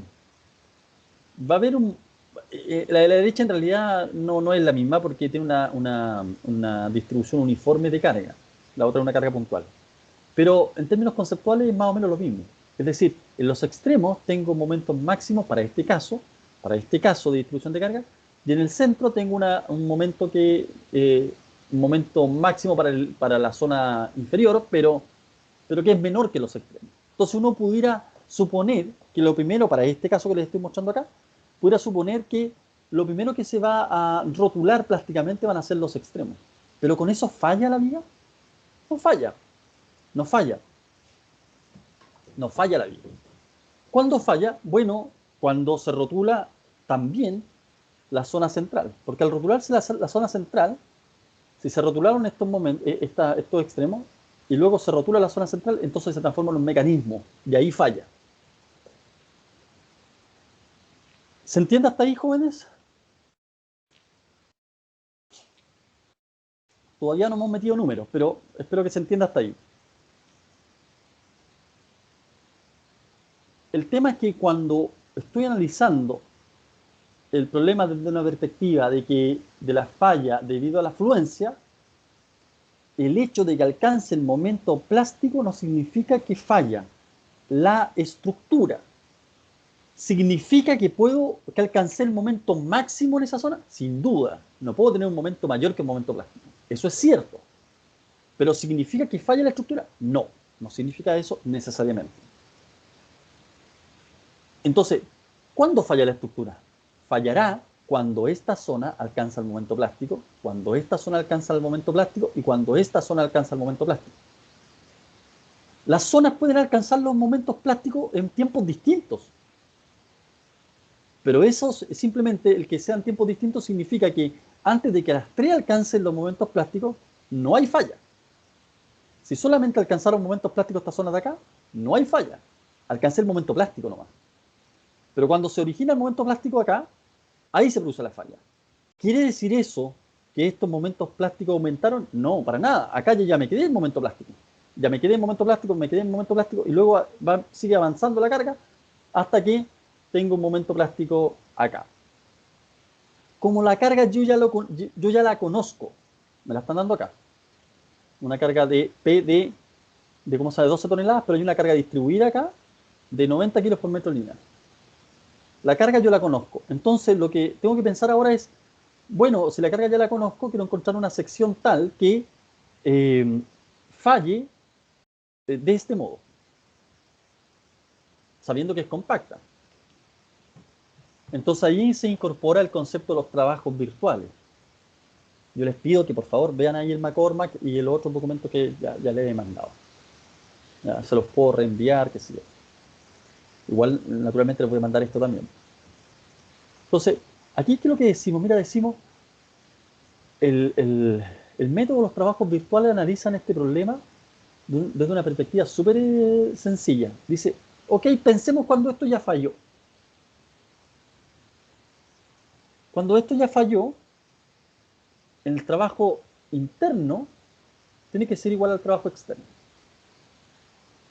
Entonces, cuando falló, pensamos en diferenciales pequeños de deformación y lo comparamos con el trabajo, o sea, esos diferenciales pequeños de deformación me van a originar naturalmente un trabajo, porque estoy deformando algo, y si eso se deforma, estoy generando un trabajo. Ese diferencial puede ser de deformación o puede ser de rotación. Entonces, ¿qué es lo que decimos? Mira, tenemos la carga P acá, entonces decimos P por delta, que es lo que se deformó hacia abajo.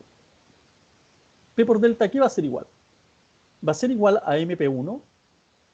Ojo, estos momentos son iguales. No pueden ser de otra forma. El momento plástico de la sección es 1. Entonces va a ser igual a MP1 por teta más MP1 por 2 teta y más MP1 por teta. Bueno, acá está escrito como MP1 más teta por teta más MP1 por teta más MP1 por 2 teta. Entonces, el trabajo externo, P por delta, va a ser igual a todos estos giros, o sea, a todos estos momentos multiplicados por los giros. Momento multiplicado por los giros. El trabajo externo, P por delta, va a ser igual a todos los momentos originados multiplicados por los giros. Y los giros van a ser, como son pequeñas deformaciones, entonces van a ser, MP1 va a ser por teta, MP1 nuevamente por teta, más MP1 por 2 teta. Luego tengo que MP1 va a ser igual a, al despejar, a PU por delta partido por 4 teta. Entonces sigamos el esquema de lo que dice acá. Además, el diagrama de rótulas plásticas se obtiene la siguiente ecuación, considerando deformaciones pequeñas. La tangente de teta va a ser igual a teta. Como son pequeñas deformaciones, eso se cumple, igual que el seno de teta igual a teta. No sé si ustedes eso lo tienen que haber visto en los primeros años de ingeniería. Por pequeñas deformaciones yo puedo decir que el seno de teta es igual a teta o tangente de teta igual a teta. Entonces digo tangente de teta igual a teta y eso va a ser igual, la tangente de teta, aquí lo que es igual a delta partido por L medios. Claro, porque esto es L medios. Si esto es L, entonces esto es L medio. ¿Cuánto es la tangente de teta? Delta partido por L. Que lo está diciendo acá. O sea, por L medio. Entonces tengo una relación entre delta y teta. Y el largo, por supuesto. Vamos a hacer una serie de reemplazo y voy a obtener el momento plástico que requiero. MP1 va a ser igual a PU por L partido por 8. Ahí está el momento plástico. ¿Conozco el valor de PU? Lo conozco. ¿Cuánto es el valor de PU? Aquí está. 12. Dice, considere una carga de trabajo 12 toneladas que es una carga viva. Cuando es carga viva, el factor de mayoración, si trabajamos con el RFD, es 1.6. Entonces va a ser 12 por 1.6. Acá está puesto. 1.6 por P, 1.6 por 12, 19,2 toneladas. El factor 1.6 correspondiente a la carga de trabajo, carga viva. Entonces, como tengo eso, tengo el largo, este largo está puesto por acá, en alguna parte dice, acá dice 6 metros. Entonces, como tengo esas dos cosas, voy a tener que el momento plástico es igual a 14,4 toneladas. Calculé el momento plástico. Ahora, considero qué pasa si es que,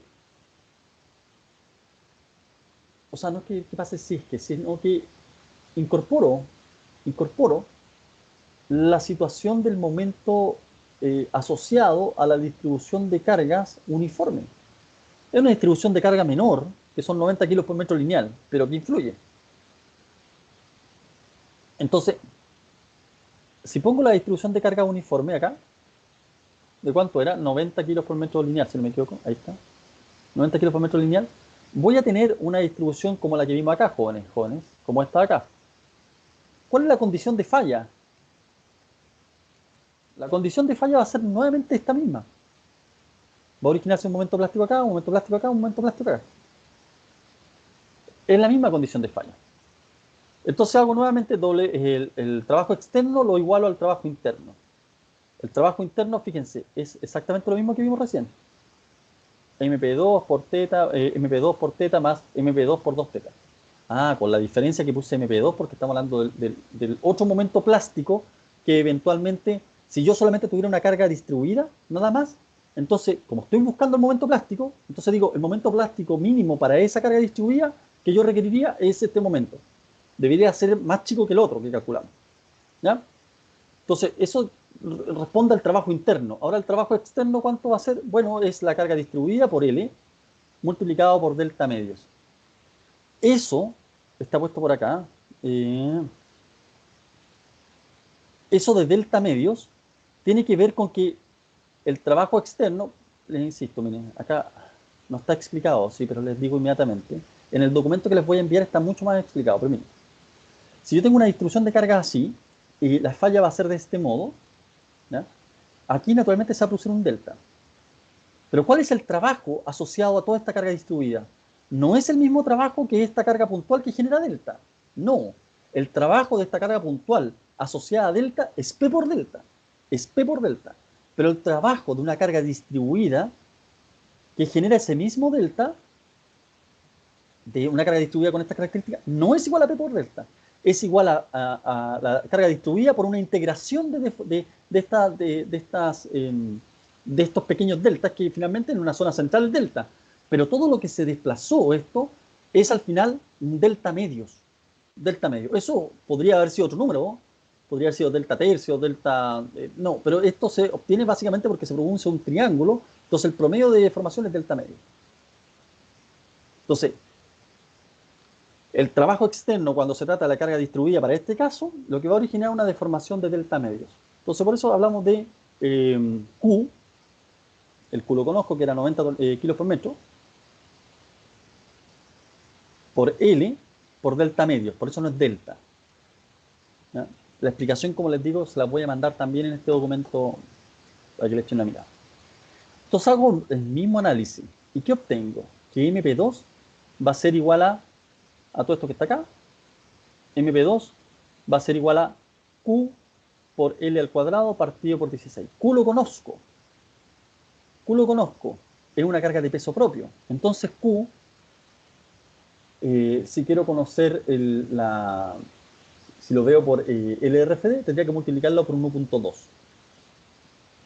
Entonces la carga última va a ser 1.2 por 90 y eso me da 0,108 toneladas por metro o 108 kilos por metro lineal. Y obtengo a partir de ese valor, de esto, reemplazo simplemente. Lo único que hago es reemplazar. Voy a obtener un MP2 que va a ser igual a 0,243 toneladas por metro. Fíjense en la anterior, el MP1, 14,4. Es decir, esta cuestión en nada. En nada. Pero pucha, pero yo quiero que me resista, aun cuando sea nada, yo creo que me resista esa carga que ya dijimos, que era de 12 toneladas, y que me resista también la carga de la viga, que era 90 kilos por metro lineal. Ah, entonces, y calculé para un caso, para el primer caso calculé un MP que era 14, y tanto, y para este otro caso un MP que es 0,24, algo así, no sé, 0,24, bien digo. Y quiero que me resista ambas cosas. Ah, entonces tengo que sumarlas. Entonces, ¿cuánto va a ser el momento plástico que requiero? Es un momento plástico de MP1 más MP2. Es decir, 14,4 más 0,243. 14,643. Ese es el momento plástico que yo voy a lograr debido a estas cargas en esta viga. Ese es el momento plástico que voy a lograr debido a considerar que se va a rotular en los extremos y se va a rotular acá al medio. Entonces, ahí tengo la falla. Ahí tengo la falla. ¿No? Entonces, si tengo ese valor, ahora yo puedo calcular el módulo plástico. ¿Cómo lo calculo? Lo divido por FI. Ahí está. Ah, pero miren, momento plástico, aquí está el dato, miren. MU va a ser igual a menor o igual que el phi por MN, y el phi es 0,9 por el momento plástico. Esto es momento plástico, ¿cierto? Entonces, reemplazo simplemente y digo, de espejo Z, mejor dicho, de espejo Z, y me va a quedar MU partido por 0,9 FI y el MU está acá. El MU va a ser mi momento plástico que está acá, 14,643. Porque eso proviene de las solicitaciones. Ese momento proviene de las solicitaciones, no viene de la sección misma. yo voy a encontrar una sección que satisfaga esa solicitación. ¿Ya? Entonces ahí al dividir me da este módulo plástico. 6,77,92 centímetros cúbicos. ¿Ok? Entonces, ahí tengo el módulo plástico. Acá dice, se escogerá un perfil IN25 52,5, tiene que ser compacto, de la clasificación Syntax, cuyo Z es 6,95 centímetros cúbicos. Ahí falta un 3. Ahí falta un 3. Editar.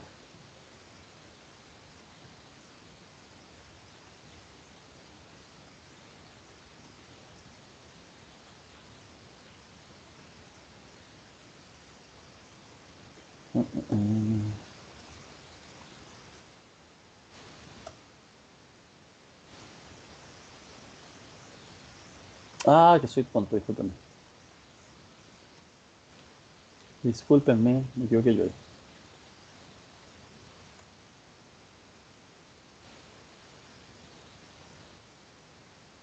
Ya. Entonces eso es lo que da. Bueno, también se puede hacer por ASD, pero un poquito más complejo. O sea, no es más tiene un análisis distinto, porque el ASD, acuérdense que está pensado originalmente para tensiones admisibles. No está considerada la posibilidad de que el elemento se plastifique. Pero como uno puede usar los dos métodos, el ASD tiene que hacer unas modificaciones para poder considerar este mismo análisis. En consecuencia, se los pongo acá, pero no lo hagan por ASD. No les voy a pedir que lo hagan por ASD. Si es que se hablan de módulo plástico, háganlo por LRFD. Bueno, así, hay otros ejercicios que son más complejos, algunos van subiendo en complejidad sin duda. ¿Ya? Aquí hay unos ejercicios también de pandeo lateral torsional.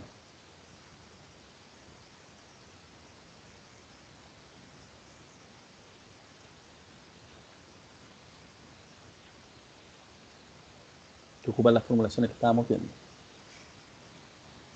Y también hay ejercicios para los distintos casos, para el caso F3, F4. Y nosotros en la prueba vamos a incorporar solamente hasta el caso F3, no más que eso. ¿Ya? Y les voy a dar, acá hay muchos ejercicios, son 226 páginas. No les voy a dar todos estos ejercicios, les voy a indicar unos 10 ejercicios de esta para que le echen una mirada joven.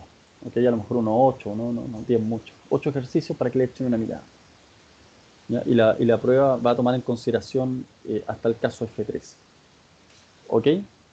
No va a entrar corte. Voy a pasarle ahora algo de corte para que sepan que existe, pero no quiero marearlos con corte.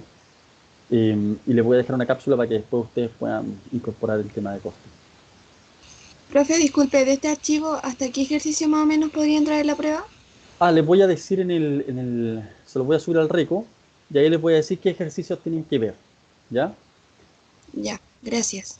Okay. No, todo este archivo no, todo este archivo de toda no es mucho. Pero lo que sí quisiera echar una mirada sí a algunas cuestiones que también se las voy a señalar ahí, que están puestas acá al final, que son, miren, por ejemplo, acá habla de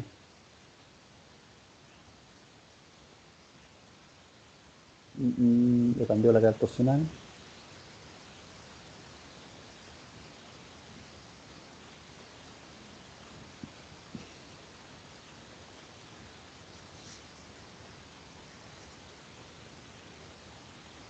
Un momento.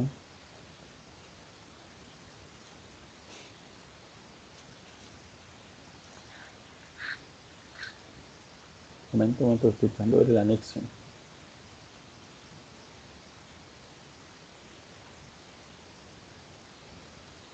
Ya, miren, aquí hay un diagrama bien bueno. Este no sé si está actualizado, pero debería estar actualizado. Para poder analizar reducciones en formulaciones. Que no hemos hablado de eso, así que no, olvídense de eso. No, olvídense de eso. Sí consideren esto. léanlo, no es para... lean este y traten de darle una vuelta a este asunto. Aquí plantea algunas cuestiones en relación a la posición de la carga, si está en el ala superior o en el ala inferior. ¿Ya? Hay un análisis del por qué se considera de una forma o de otra. Por favor, les pido que lo lean y traten de entenderlo. No, en la prueba a lo mejor les consulto algo en relación a esto, pero obviamente no pueden estar con este documento abierto ni copiar mucho menos la respuesta de esto. ¿Ya? Así que les pido que le echen una mirada a este punto del anexo 1, que dice efecto la disposición de las cargas en el pandeo lateral torsional. ¿Ya? Eso. Ya, voy a aprovechar estos minutos jóvenes ¿cómo se llama? Para hablar de corte. Salto las pestañas. Ouch. Sí, sí, sí, sí.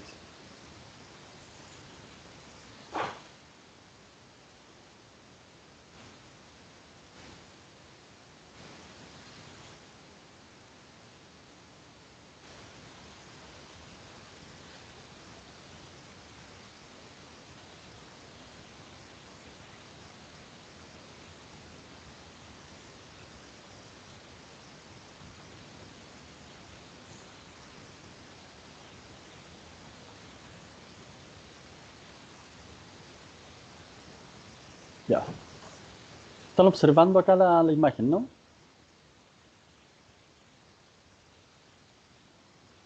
La presentación. Sí, profe. Sí, sí.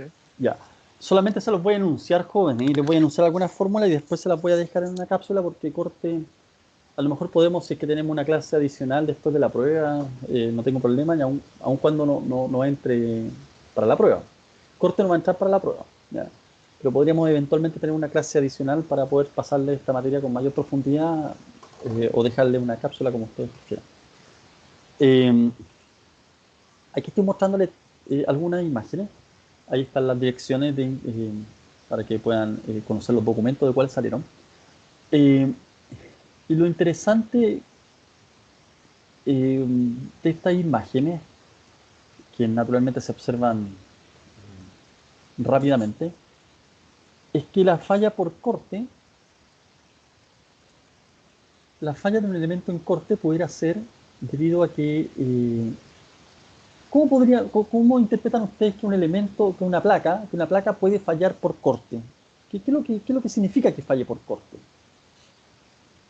Porque, por ejemplo, cuando hablamos de una falla de un elemento en tracción, quiere decir que el elemento en tracción se va estirando y fluye, ¿cierto? Cuando hablamos de un elemento en compresión,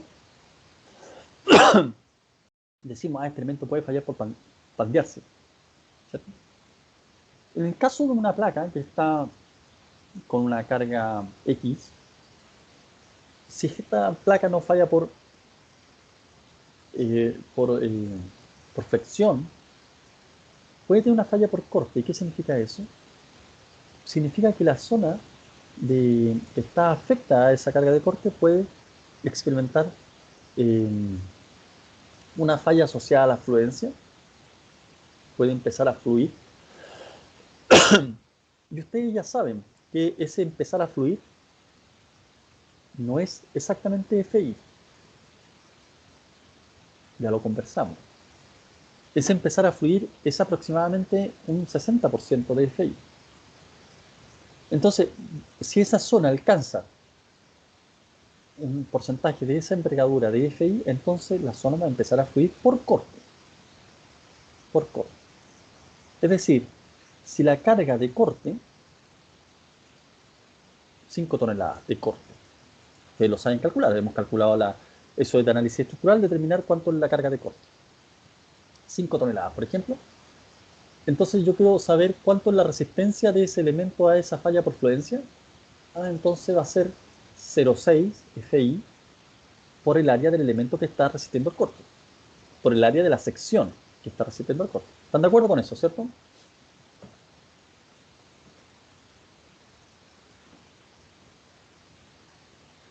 De nuevo, si tengo una carga de corte que yo ya la obtuve, el corte es 5 toneladas.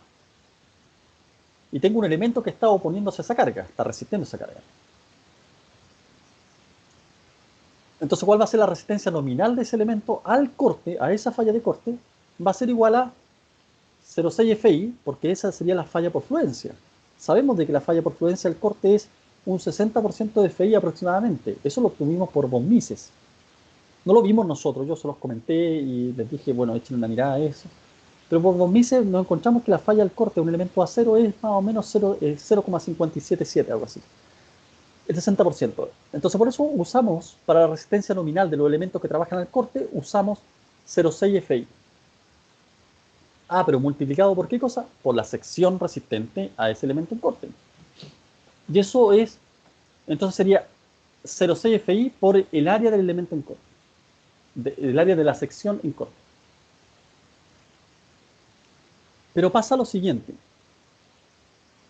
Pudiera ocurrir que el elemento no alcanza a fluir, sino que falla por otro fenómeno, debido al corte. Ese fenómeno es el pandeo. Puede producirse un pandeo debido al corte. Y es lo que estamos viendo acá. Es lo que estamos viendo acá.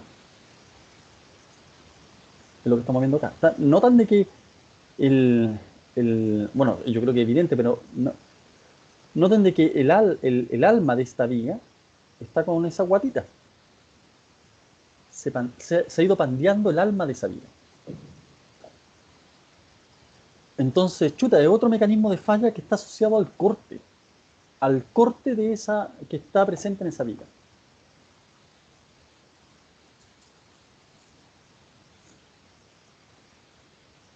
Ok, y aquí estamos viendo una imagen de lo siguiente. Este es un modelo de elementos finitos que está mostrando una viga que tiene lo que se conoce como un atezador acá, ¿ya? Un atezador que está atezando el alma.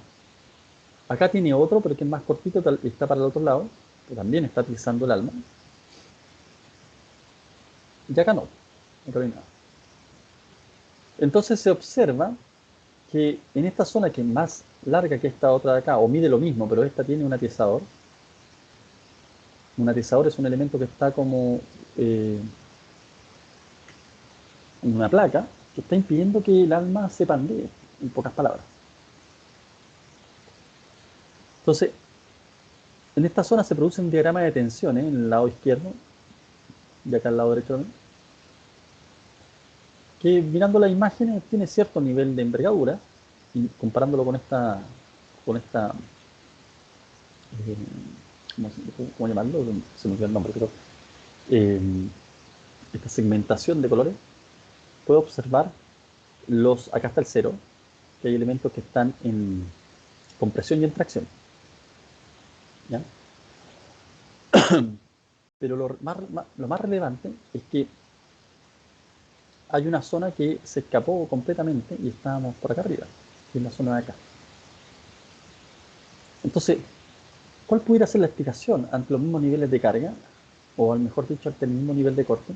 Es que esta zona de acá tiene una longitud mayor que estas zonas de acá, porque estas zonas de acá están con un atezador. Insisto, no se ve acá, está por el otro lado, pero es un atezador. Entonces, puede ocurrir que el corte en esta zona también sea mayor, porque acá está el apoyo, y acá justo en el apoyo el corte es mayor, pero a lo mejor aquí hay una zona más robusta, qué sé yo, muchas razones. Lo relevante es que puedo aumentar los niveles tensionales y puede originarse una falla por pandeo también en el alma debido a la ausencia de estos atizadores. Es decir, frente al corte podemos encontrar un tipo de falla que es distinta a la falla por fluencia, la que tendrá una forma de pandeo debido al corte. Y como se puede notar, es sensible a la existencia de atizadores en el alma. Dicho lo anterior,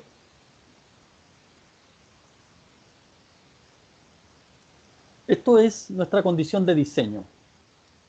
Nuestra condición de diseño es que phi por B sub n, es decir, la resistencia nominal al corte tiene que ser mayor que B sub u, donde phi es 0,9. O B sub n dividido en omega tiene que ser mayor que B sub a, donde omega es 1,67. Esa es nuestra condición de diseño, joven. Eso es lo que deberíamos cumplir. Tenemos que determinar ahora B sub m. Tenemos que determinar B sub m. Ahora ocurre algo interesante, que es que, si bien yo les estoy mostrando acá, por ejemplo, zonas que se están pandeando, también ocurre algo que es muy interesante, que tiene que ver con una resistencia que se denomina post-pandeo, una resistencia adicional. Es decir, me pandeo sí, pero resisto igual. ¿Por qué? Una explicación gráfica es lo que ustedes están viendo acá. Cuando esto se carga, se producen zonas, digamos, en tracción y compresión, ¿ya? Y va obteniendo una forma parecida a esto. ¿Qué es lo que es esto? ¿Qué es lo que es esto? Si yo tengo atiesadores, esto se va transformando en una viga que, o sea, siempre una viga reticulada. Es decir, como un montante acá, que va a tomar las cargas de compresión, y estos elementos que van a tomar las cargas de tracción. Entonces toda esa zona que usted ve ahí, va a empezar a tomar cargas de tracción. Entonces ahí se produce una resistencia post-pandeo que esa no se la voy a alcanzar a comentar ahora, pero sí se la voy a dejar en una cápsula. O la podemos fijar en una clase, no hay problema. Entonces, pero en principio es bueno saber que existen estas, primero, que puede fallar porque fluye, puede fallar porque se pandea, y ojo, si es que se pandea, además puede existir una resistencia post-pandeo. ¿Ocurre en todos los casos? No, no ocurre en todos los casos. O si bien ocurre, no es significativa en todos los casos, pero hay que considerarlo. Entonces, ahí está. Ahora bien, si no consideramos la resistencia post-pandeo, por determinar más adelante, ¿cuáles son los estados de falla? Bueno, tenemos estos dos estados de falla. Para una viga va a ser F sub IS, que F sub IS en realidad es la falla al corte, digamos en este caso, que va a ser igual a 0,6 FI, que es lo que les venía comentando, multiplicado por la sección resistente. En el caso de una viga IN, de todas estas vigas que hemos visto, el A sub W, ¿qué es lo que es? El área de la sección del alma. No trabajan las salas para resistir el corte. De hecho, las fallas que estábamos viendo son las fallas en el alma. Entonces, ¿qué no me interesa incorporar? No, pero es que las salas son súper robustas. Sí, puede ser, pero la falla se va a originar en el alma. Y si se va a originar una falla en el alma, no quiero tener esa falla. Entonces, ¿cuál es la resistencia que tengo que considerar? Solo la resistencia que me otorga el alma. Entonces va a ser 0,6 FI por A sub W. A sub W es el área del alma, de la sección del alma. Pero puede ocurrir que falle por pandeo. Claro, y ahí no consideramos 0,6 FI por AW, sino que consideramos un F crítico. Como en todas las cuestiones que hemos visto con pandeo, incorporamos un F crítico.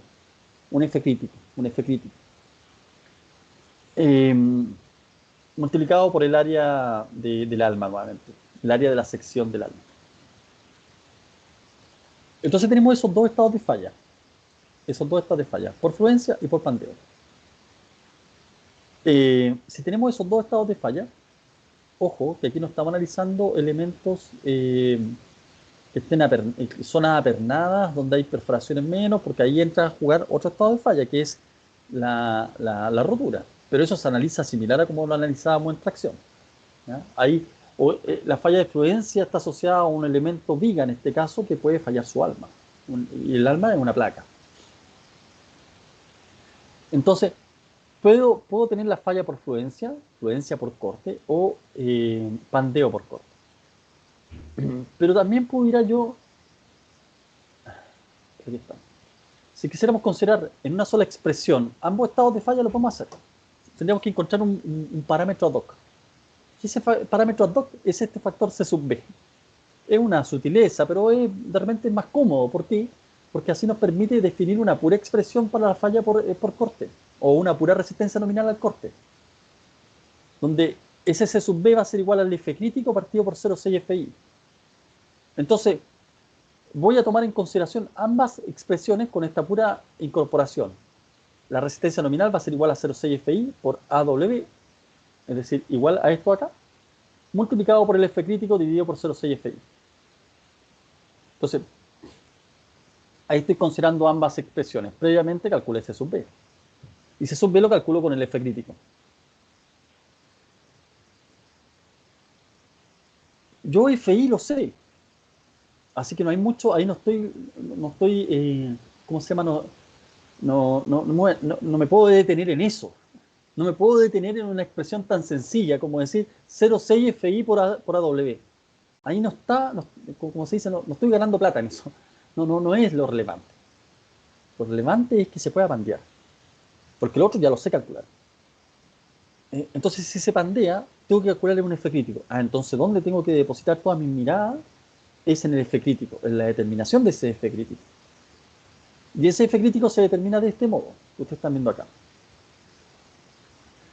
Donde es pi al cuadrado por el módulo de elasticidad por un factor K sub B, dividido por 12 por 1 menos el módulo Poisson al cuadrado por H partido por T sub W al cuadrado.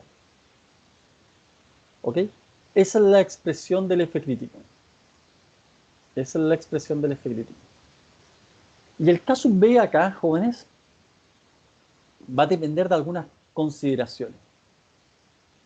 Va a depender si el alma se encuentra atiesada o no se encuentra atiesada. Porque ya vimos en los ejemplos anteriores que es distinto esta situación a esta otra situación. Es distinto. Hay una influencia del atiesador. Hay una influencia del atiesador. Entonces, si el alma se encuentra atiesada,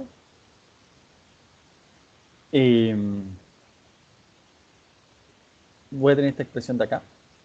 Y si el alma no está atiesada, voy a tener esta expresión de acá. ¿Cómo defino si el alma está correctamente atiesada? Bueno, hay una fórmula que es esta de acá.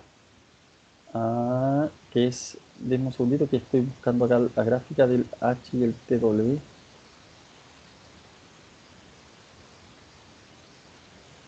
Denme un segundo, jóvenes. Chuta, van quedando muchos menos ya, pero no los quiero perder todavía.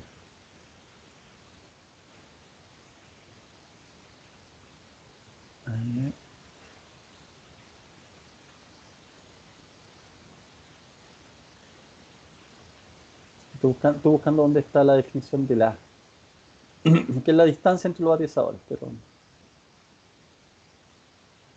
bueno, no voy a alcanzar a encontrarla ahora, pero a ver si lo voy a comentar en una cápsula, pero en pocas palabras lo que quiero decir es que si el alma no está atiesada, y además el H partido por T sub W es menor que 260, que lo que es H, la altura entre las alas, la altura del alma, H es la altura del alma, dividido por T sub W, donde T sub W es el espesor del alma. Si eso es menor que 260, entonces el K sub B es igual a 5. El K sub B es igual a 5. Usted puede calcular el F crítico con ese K sub B. Calculó ya el F crítico.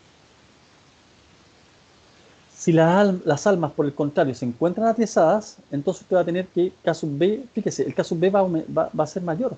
Va a ser mayor a 5. Va a ser mayor a 5. Si el K sub B es mayor a 5, el F crítico es mayor.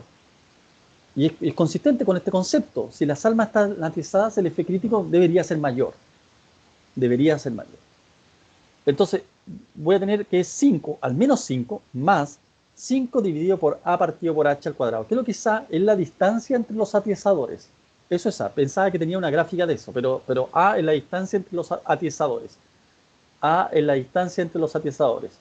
Esta distancia. Esto es A. Esto es A.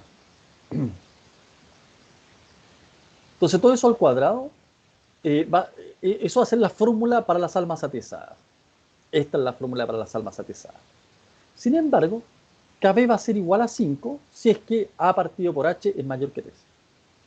¿Ya? A partido por H es mayor que 3. O sea, si la distancia, por ejemplo, es un metro, no, 120 centímetros y la altura es 40 centímetros, entonces ya de ahí en más ya no se considera como un alma que no está atiesada.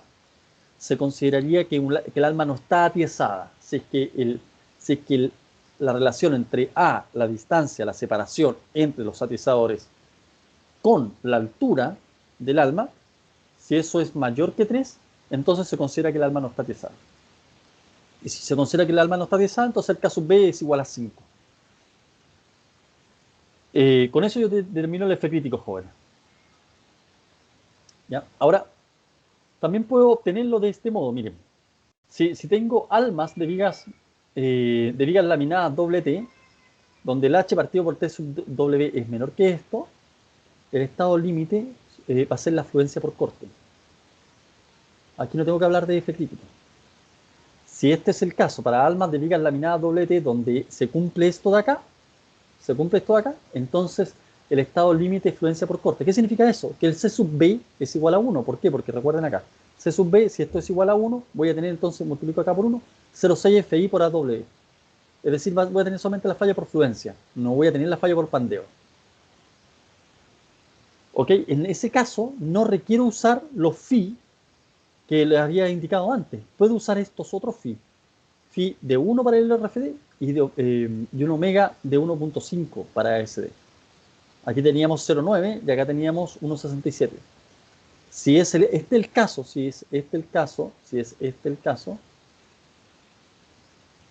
entonces el C sub B va a ser igual a 1, en consecuencia la falla solamente va a ser fluencia por corte y en tal caso puedo ocupar esto de acá o esto de acá, no debo ocupar en los otros phi y omega.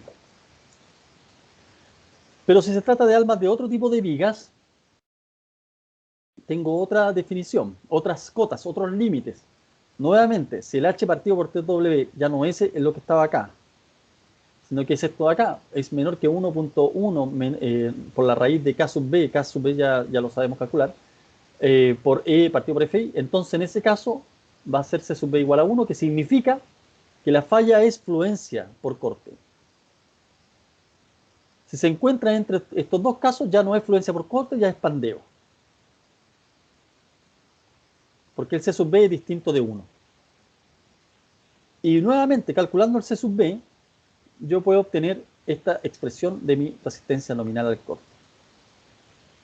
Cuando eso ocurre, yo la comparo con mi V sub U y veo si es que mi resistencia nominal es mayor que mi V sub U o no. Bueno, eso es a grosso modo. Después entra el tema en relación a la resistencia post-pandeo. Pero esas se las voy a dejar mejor en una cápsula, porque si no, no va a ser mucha información. Acá simplemente me interesaba comentarles que el corte de vigas se analiza de este modo, entendiendo que puede existir una fluencia por corte, que es lo más simple de calcular, o un pandeo por corte. Y este pandeo por corte se determina a partir de un F crítico. Para obtener solamente una pura formulación, trabajamos con un factor C sub B. El C sub B puede ser 1, y eso significaría inmediatamente, si el C sub B es 1, que la falla es por fluencia. Pero si el C sub B es distinto de 1, entonces la falla va a ser por pandeo. ¿Cómo calculamos el F crítico? Lo calculamos con las expresiones que ustedes vieron acá. Está acá. Y va a depender a su vez, naturalmente el F crítico va a depender de la distancia entre los atiesadores. Y hay una distancia que, si esa relación entre la altura con el ancho, la distancia entre los atiesadores con la altura es tal que sea mayor a 3, eso va a significar que uno puede considerar como que no hay atiesador. Y en dicho caso, ocupamos un caso B igual a 5. Está puesto acá también, pero está puesto arriba. Acá está explicado qué pasa cuando las vigas cumplen una determinada relación de altura del alma con el espesor, entonces ahí el C sub B inmediatamente igual a 1. Y eso significa que falla por fluencia. En este otro caso, lo mismo, pero otro tipo de vigas. Cuando nuevamente se cumple que H partido por T sub W es menor que un determinado límite, entonces el C sub B es igual a 1 y en consecuencia estamos hablando de falla por fluencia al corte, no falla por pandeo. Así que, bueno, jóvenes, me interesaba cerrar comentándoles esa parte. me quedo con la tarea son 4 simplemente, 4 alumnos los que están acá. Fabián, muchas gracias. Rodrigo, Claudia y Pablo, muchas gracias de verdad por mantenerse hasta el final. Y me interesa que sepan que la prueba no va a entrar esto de corte, como ya les comenté, va a entrar solamente hasta flexión, digamos, el caso F2, o sea, F3. Y les voy a mandar ejercicios, yo creo que les voy a mandar unos 6 o 7 ejercicios, no más que eso, para que le echen una mirada y busquen fundamentalmente la aplicación, preocúpense de la aplicación del ejercicio. Por ejemplo, en los casos de los ejercicios que vimos, se preguntaba respecto a cuál es el módulo plástico. Entonces, pero pudiera preguntarse cuál es la carga que aguanta una determinada configuración con la viga que yo les doy. ¿Cuál es la carga máxima que puede aguantar eso? Entonces ustedes en ese caso deberían analizar el problema de determinar a partir de la sección que les doy el módulo plástico, ver los estados de falla, porque una cosa es el módulo plástico y otra cosa es el mecanismo de falla. Entonces veo el mecanismo de falla, hay ejercicios de eso también, se los voy a indicar. Ya tengo el módulo plástico y ahora me interesa ver el mecanismo de falla, porque el módulo plástico y tengo el momento plástico, pudiera ser que no necesariamente significa que hay una falla. Entonces puedo seguir cargando. ¿Hasta cuándo? Hasta que se origina el mecanismo. Cuando se origina el mecanismo, ahí digo, esta es la carga máxima. Entonces, por ejemplo, ese es un análisis consistente con lo que se consulta, ¿no? Yo quiero saber cuánto es la carga que se puede aplicar. No me dé la carga asociada al momento plástico. Tiene que darme la carga asociada al mecanismo. Les doy otro tip. Si es que la viga, por ejemplo, es no compacta y les digo, por favor, quiero que calculen cuánto es la carga máxima que puedo aguantar esto. Usted no puede hacer mecanismo. ¿Por qué no puede hacer mecanismo? Porque si no compacta, no va a alcanzar el momento plástico. ¿Están de acuerdo conmigo, no? Yo creo que sí, profe, le estoy entendiendo el punto de lo que va, creo. Perfecto. Entonces, si yo les digo, mire, esta viga no compacta, o mejor, claro, puedo decírselo de muchas maneras. Puedo decir, el alma es no compacta, el alma es esbelta, el ala es no compacta, el ala es esbelta. Da lo mismo como se lo diga, al final lo que usted está sacando en cuenta es que la viga es no compacta. Si es así, no va a poder encontrar usted un momento plástico, no va a poder plastificarse. Si no puede plastificarse, usted no tiene que calcular, bueno, tiene que calcular el módulo plástico para otra cosa, para las ecuaciones que vienen después, eso sí, pero no va a poder, no puede calcular que la falla está asociada a un mecanismo. ¿Por qué? Porque esta zona no se va a plastificar. Si no se plastifica, quiere decir que no alcanza la rótula. Si no alcanza a rotular, entonces no se va a producir la otra falla, porque no va a posibilitar que entonces este elemento al rotularse pueda empezar a rotularse la abajo, en el caso del ejercicio que vimos. Entonces todo eso se olvida usted. ¿Y qué es lo que tiene que ver? Disculpen. El pandeo lateral torsional y el caso de falla que está asociado a eso. Imagínense que fuera un caso F3. Pandeo lateral torsional y sería pandeo de afluencia de la sección comprimida o pandeo de la sección comprimida. Del ala comprimida. Pandeo del ala comprimida. Claro, esos son los dos estados de falla que quería ver. ¿Ok? Así que eso pues, jóvenes. Las instrucciones de la prueba las voy a dejar en el reco. Y nada, pues nos vemos el próximo jueves. Muchas gracias, Fabián, Rodrigo, Claudia, Pablo. Gracias a usted, profesor. Gracias a usted.